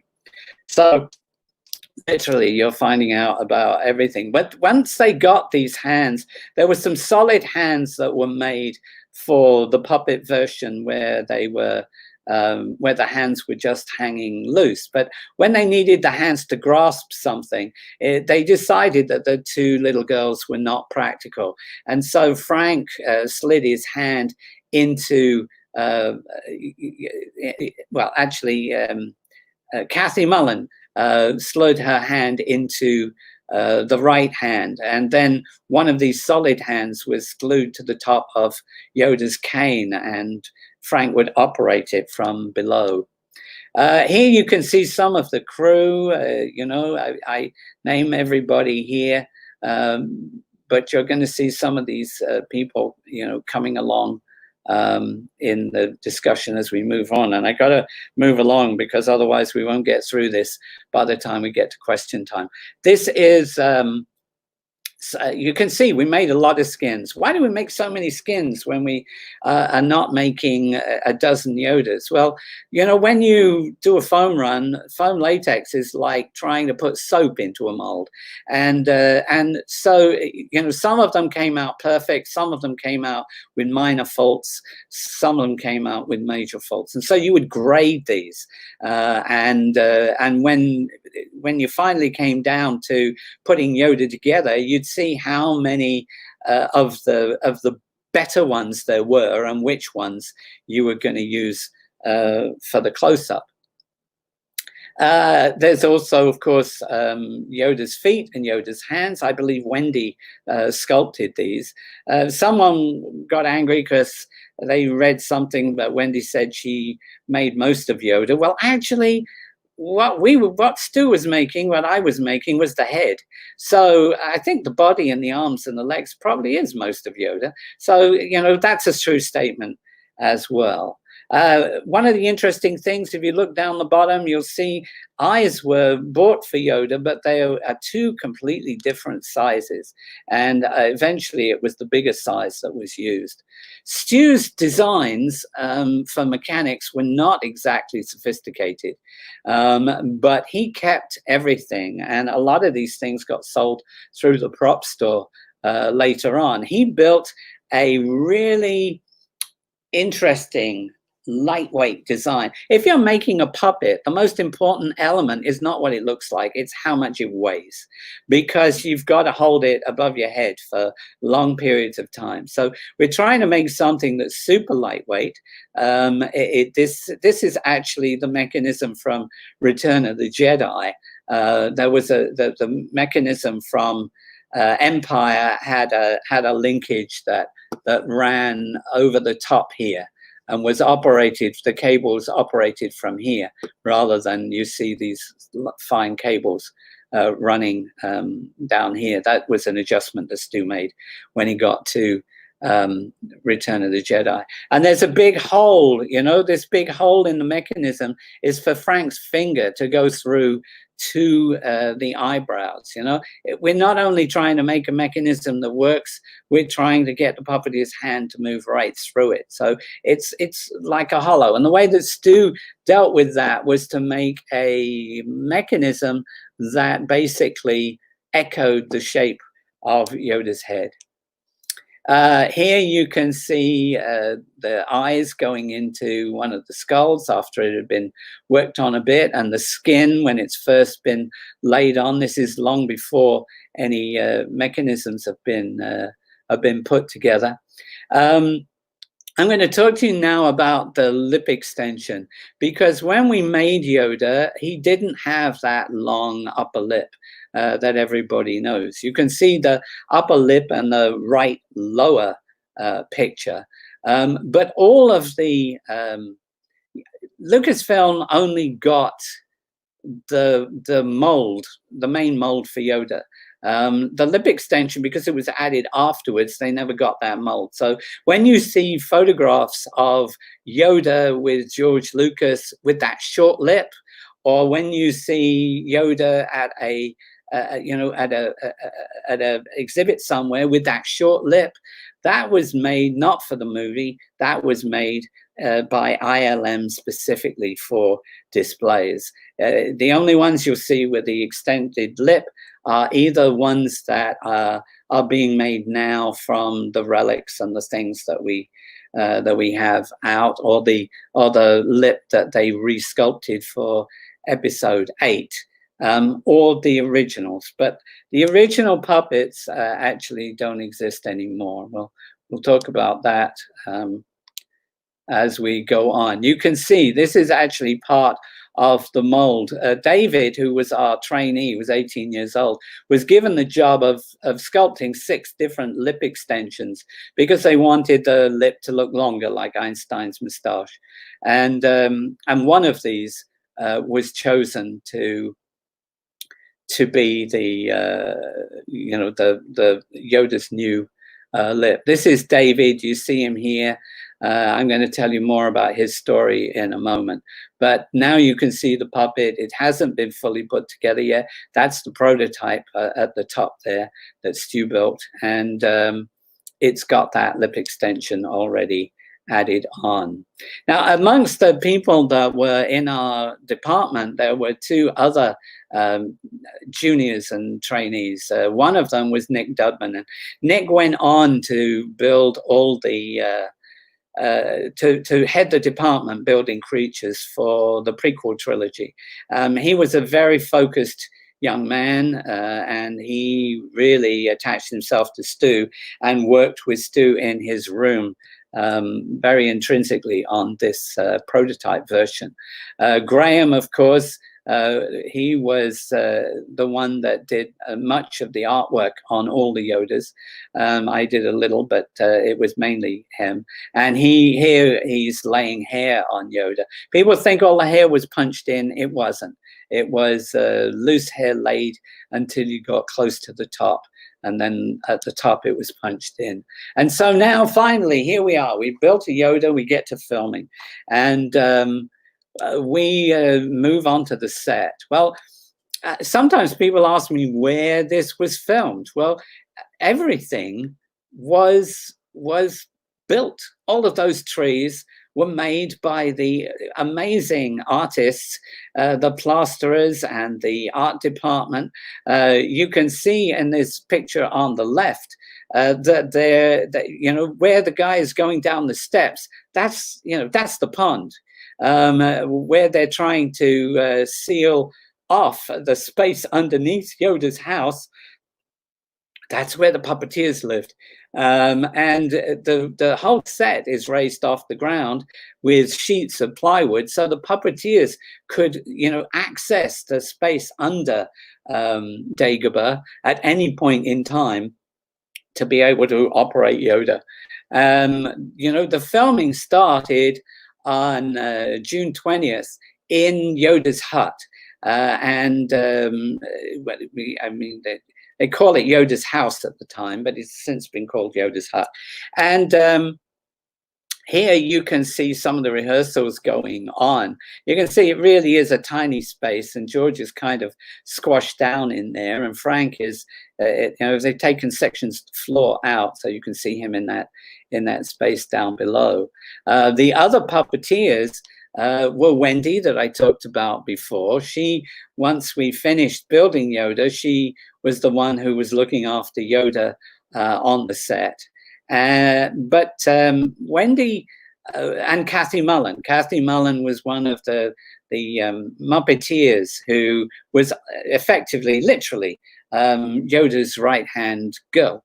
And so you can see here that down below there are 4 puppeteers, and the reason for that is that Wendy was allergic to something on the set, and they literally dragged her off in an ambulance one day, and needed someone else to operate Yoda's eyes. And David's parents were puppeteers, and he'd grown up with puppets and making marionettes. And so Stu said, well, I guess David could stand in. So David, on his first ever movie at 18 years of age, is the luckiest guy that I ever met, who within a few weeks is down on the set operating the world's first animatronic superstar. And as a result of that, he was the main puppeteer for Jabba the Hutt in the next movie. So here are the names of them all. People talk about Frank Oz because they put up publicity about them, but there was Kathy Mullen, Dave Barkley, and also Wendy Midner. And I think this is David talking about it. But I was working in the makeup department, creating some backup mechanisms, reproducing some of the parts that I think Nick Maley and Stuart Freeborn had made for the different parts of Yoda's eyes in case there was a need for replacement parts. And suddenly there was a bit of a problem on set. Wendy Midner had suddenly become very allergic to something on the set. Nobody really knew what it was. And she was sent off literally in an ambulance to hospital. Now, Wendy had been controlling Yoda's eyes for Frank Oz, who is the chief puppeteer for Yoda. So suddenly there's suddenly they don't have anybody available to do Yoda's eyes. There wasn't anyone as a backup. So Stuart said, "Oh, Dave Barclay, he's a puppeteer. He could probably fill in." So I said, "Okay." So suddenly there I was. All right, you off to the set. So I ran down to the Star Wars stage at stage 6.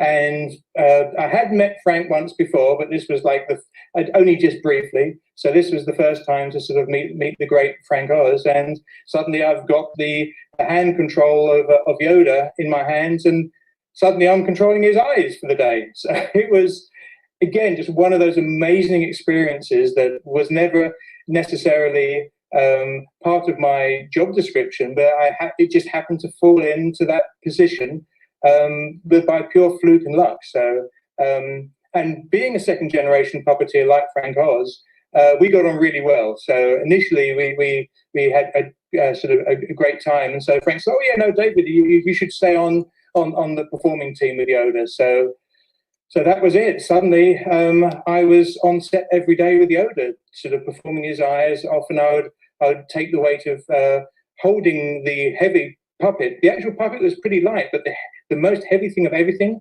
was the costume. It was solid, raw silk, and it weighed a ton. And Frank had to hold this up above his head on his right arm. And after doing that for hours and hours, it got very heavy. So often I would sort of support the weight of the puppet when Frank was in a position where he couldn't remove his arm from the puppet. So I held the puppet, I looked after it, and then controlled the eyes during the take. Yeah, so that's and he went on to be a puppeteer for Fraggle Rock and many other things as well. So there you go. We're back. We're now down to Yoda's beginning to film, and you know, that should really be the end of the story, but it isn't, because they said, you know what, you know, Yoda's going to be this little guy that's a Muppet. He hasn't got any legs that we're going to see working. You know, we want to bring more life into Yoda. Can we have a walking Yoda? And my boss Stuart was thinking, he was struggling to make the original Yoda work properly. It was overworked, and he would say, no, we can't make animatronic walking Yodas. And so they came to me because I was, you know, looking after the workshop, and said, can you think of any way we can get this shot? And, you know, one of the things I say in my book is, you know, opportunities come your way, and you can stand there and say, what's going to happen? I could do this and I might fall on my face, and I might fail at this one opportunity, and then the opportunity passes you by. I grabbed it with both hands and said, well, why are we talking about an animatronic Yoda? Well, no one knows how big the trees are.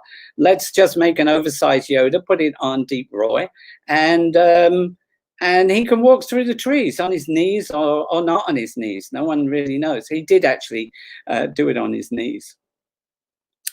Later on, they want, and you know, this is that shot of that. You can see different photographs here of that version of Yoda. And for a long time, I talked about this, and people, there were no photographs of it. These photographs came out later on, and Deep Roy only started doing autographs as Yoda many years later on, when I had first publicized this through our website, Cine Secrets, which we produced in the, well, what was that? That would be about 96. But there was also a radio control version, because they wanted to put him in a backpack and have Luke doing somersaults and various other things. And once again, they came to me and asked me, well, Stu, this was really before Yoda started filming, because obviously it takes time to prepare these things. So Stu was in the final stages of building Yoda when they asked me, you know, if I could work with the special effects guys to produce that. So Ron Hone in the red shirt and Dennis Lowe in the blue shirt were the guys that were building the radio control mechanisms. And then I was the guy that was taking the skins that I'd made and fitting them to, you know, to those mechanisms that that you see in this photograph that's become famous ever since. Then that version was used in the backpack. It was used balanced on Luke's foot. In fact, anywhere that we couldn't get the puppeteers in. Then the close-up version, when we cut to, you know, a head and shoulders, it's the close-up puppet that is back in there again, as you can see Frank operating him right there. So to recap, there were 3 different types of Yoda: a close-up puppet, a false perspective man in a suit, and the radio-controlled story. So once again, that should be the end of the story, but no, it's not, because there were a series of problems that came to light when we first started filming. A radio control receiver in my ear, and they'd comb my mop top over the ear to disguise it, because Frank and the crew were buried in trenches. You know, they'd cover them up, you know, with the wood, and then put the moss over it and fix it and all that. Even a few seconds of usable Yoda could be ruined if no matter what he did, you know, if he was like making Jerry Lewis expressions, stay serious, because, you know, who knows, like I say, they might not see it in 3/4 or whatever. And he seemed to be absent a lot. He'd break down, they'd run him off to the workshop and try and get like close-ups then, or stuff that, you know, okay, let's turn around on Mark. And they put a stick with a piece of tape on it for, you know, okay, he's about, how's that eye line? Okay, oh, that's good.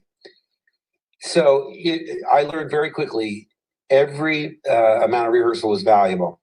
A run through, even with the mock Yoda, which wasn't all wired up and was just a shell of what it was. You know, you have to use the sense memory, even though it was only a half an hour ago, because most of the time when you see me talking to him, he's not there.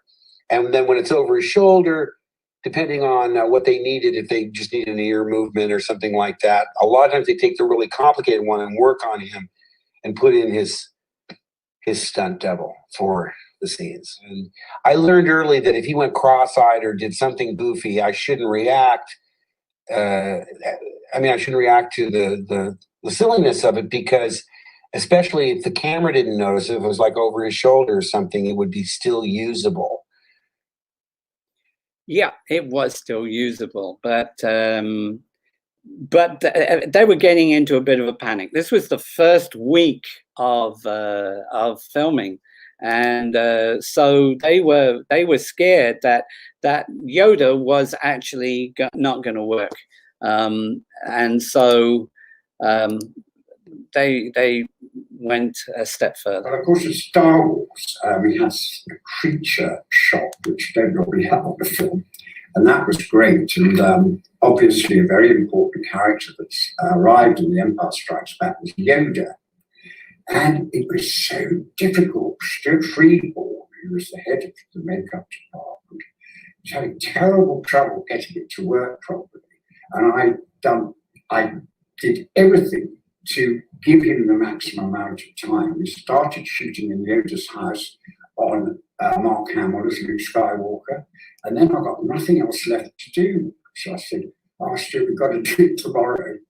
And I came in the next morning and went up to Stuart's room, and it was locked. I banged on the door, and he opened the door, and I went in there, and he had Yoda in pieces on the table. I said, Stuart, well, we made it. And guess what? A gentleman by the name of Nick Maley came along and fixed the whole thing.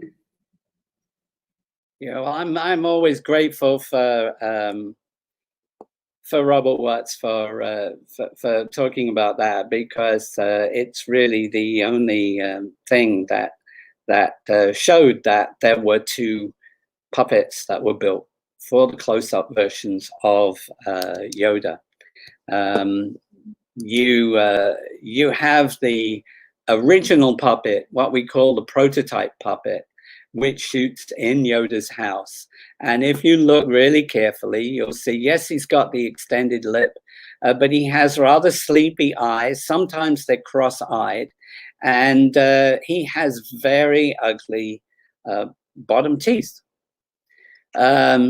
The Yoda that is working with Luke on Dagobah, that raises the X-Wing out of the forest, has eyes that open wider. He doesn't have those big, ugly teeth. He has smaller teeth because when I was putting him together, I figured they were kind of ugly, and I took it upon myself to make them smaller. We called this the backup Yoda. It was a Yoda that I put together from skins and things that were lying around in the workshop in 3 days. And what we did, myself and Bob Keane, who was one of the trainees on that movie and went on to do all the Hellraiser movies,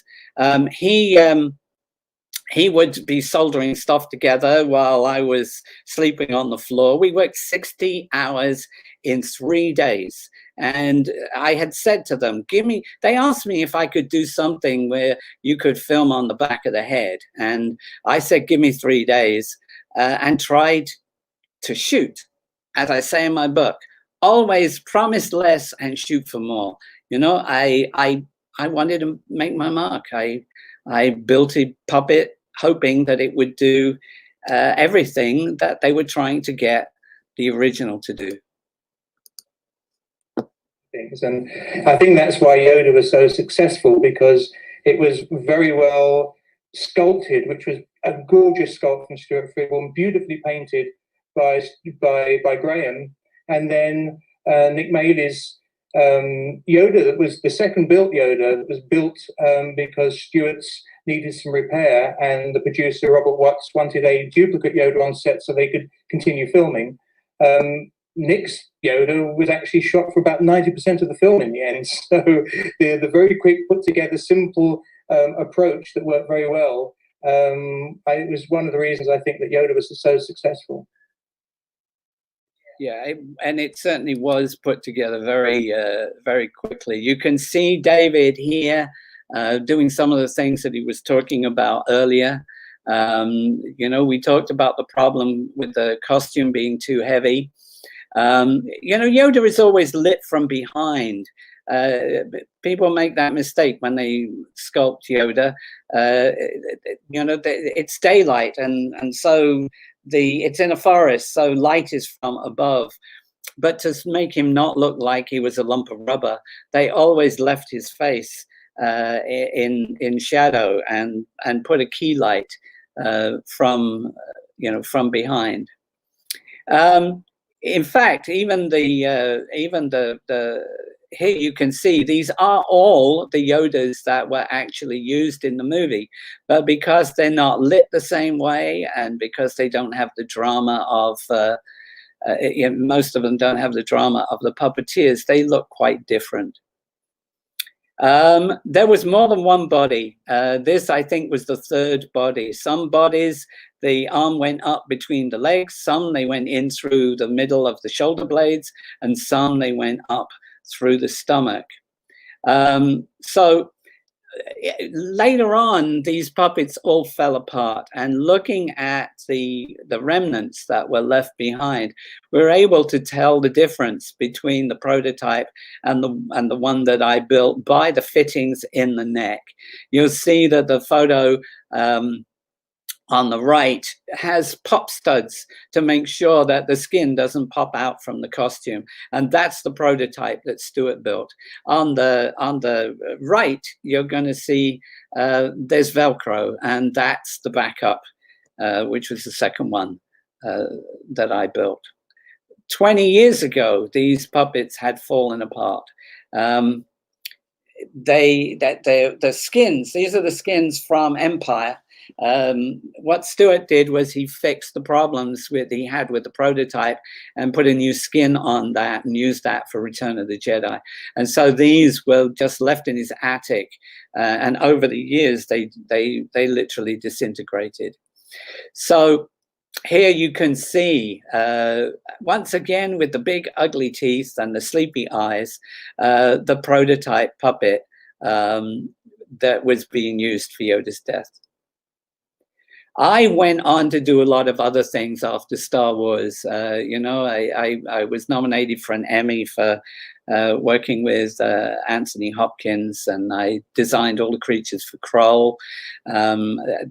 Probably my best work is in an everyday story about soul-sucking vampires from outer space called Lifeforce, which earlier I was talking about doing the transformation sequence from that. And of course, Highlander, where I did all the storyboards as well, and redesigned many of the sequences. We started out trying to rebuild Yoda in 2015. You can see the first sculpt upper right, which I did from memory. I'd been talking to an English sculptor, Phil Robinson, for quite a while, and I spent a bit of time with him. And we first of all did a sculpt there, but the mold for that got destroyed. And so I went to Germany, where my friend had a big workshop, and we started again and produced the version that you're seeing there. And you can see I tried to be very particular. On the upper left, you see Stu with the skull. On the upper right, you see the skull that I was making for that version too, using all the same material, the same cable operated style of controls, cutting the body and putting it together in the same way, making the ears in the same way. And that first showed at Star Wars Celebration Europe in 2016. I learned something from that. I learned my hand, being smaller than Frank Oz's, pulled the lower half of the face inward and really, changed the look to some extent. I mean, the people that are there, they all thought it was perfectly accurate, but I'm a perfectionist, so I felt it still needed more. But as a result of that, I got access to some of the things that my boss Stuart had sold in his 90s, some of the relics for the creation. And so that has led us to start all over again in 2017 and build the puppet that you just saw behind me. So I think we've come down to the time where we're ready to think about any questions that anybody might have. So here I am again. I don't know if any of you are up for that. If not, I'll waffle on a bit more. But Yoda was a extraordinary character at an extraordinary time. It led later on into the peak, really, of animatronic practical effects. Movies like American Werewolf in London, which was another groundbreaking movie. Movies like The Thing and And eventually, it wasn't until we got to, let's say, Terminator 2, that we started to move from physical into the, into the digital domain, and come along further that way. So it looks like I've answered all the questions with my presentation. And so, oh, okay. Where is the Muppet Yoda now? That's actually a good question. The Muppet Yoda ended up with Wendy, and Wendy's son put it up for auction through the prop store just a few years ago. I'm not sure whether it was whether it went to Rancho Obi-Wan or whether it was Gus Lopez, but I believe one of those two gentlemen has it. Any more? No? Then I guess I'm just going to say, I want you, oh, okay. What project outside of Star Wars am I most proud of? Well, when you look at your work, it's very hard to separate the experience of making the movie with the experience of watching the movie. And not every movie is a happy movie. I am sure that my best work is in Lifeforce. But as I say, it's an everyday story about soul-sucking vampires from outer space that was never going to be taken, that seriously. If you get a chance, though, take a look at it and understand that it's all practical effects. The only optical is the swirling light that goes around in a couple of shots. Everything else is physical, long before the days of digital. So.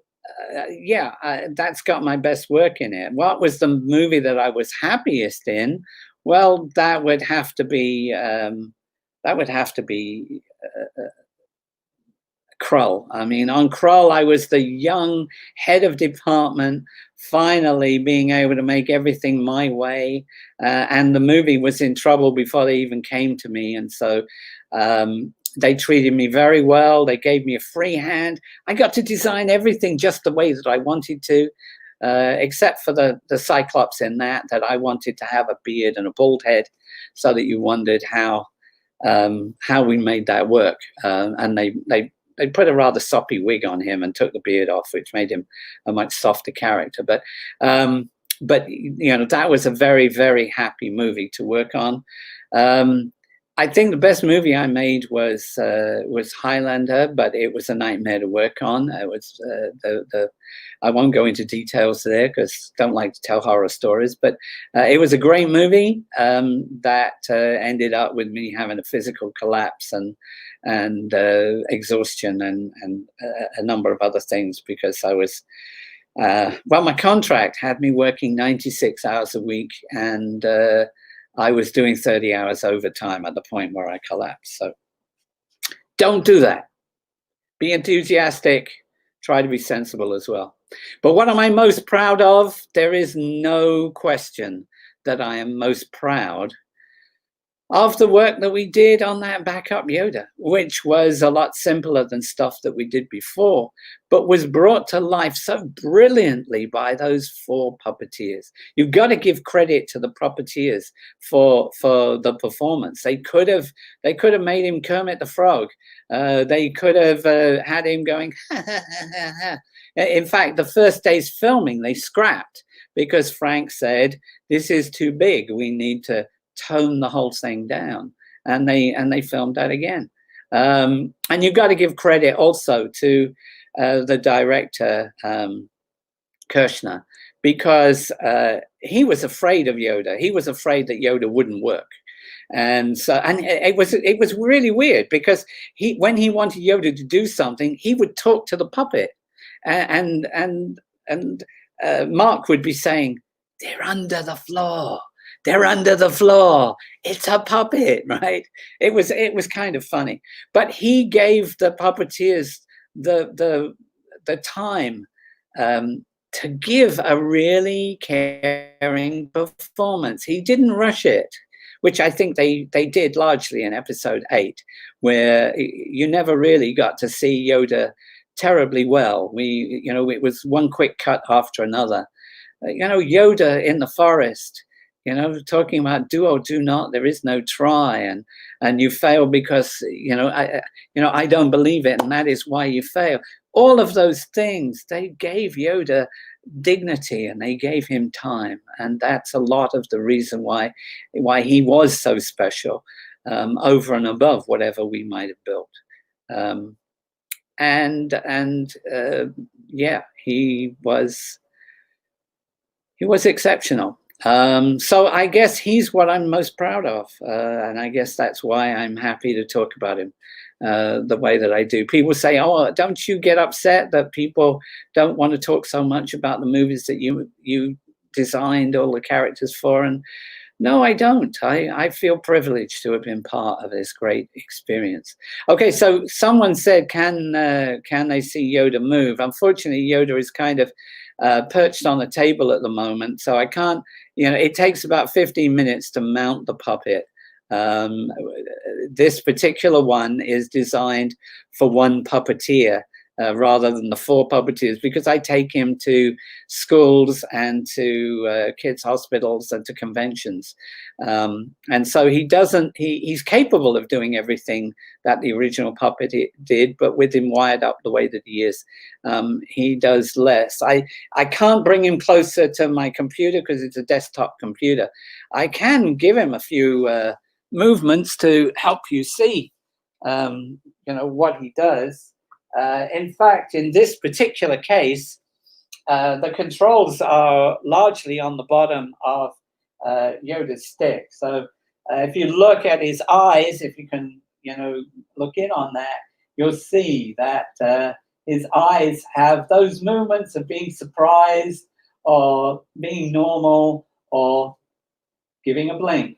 Obviously, the arm that's up inside is moving the head and operating the mouth, and the finger, just like the middle finger, just like the original, passes through the eye mechanism into the eyebrows here to make him frown. The ears are operated down here. They all have the same controls as the original, but they don't move quite as well, because of the way this is set up for one puppeteer rather than more. All the arms are made to have linkages that that move. So when I move the stick, his arm moves naturally like an arm, because all of the linkages in the shoulder and in the elbows, etc. Are all there. At some point, I've got a video where I was doing a little demonstration when we first had him built, and I'll run that for you. I don't think I can find that now in the time. So I think we're about done. If I've got a message for you, as I always say, think big, guys. It's normal to take your standards from the people around you, but don't ever forget, normal people get killed in video games. So you don't want to be normal. People say, I don't like that guy, he's not normal. Well, the world is changed by the weird guy in the corner. So if that's you, be proud, because you're the one that they'll talk about in 40 years, not the leader of the football team. Thank you for watching, and I'm going to wrap it up right here.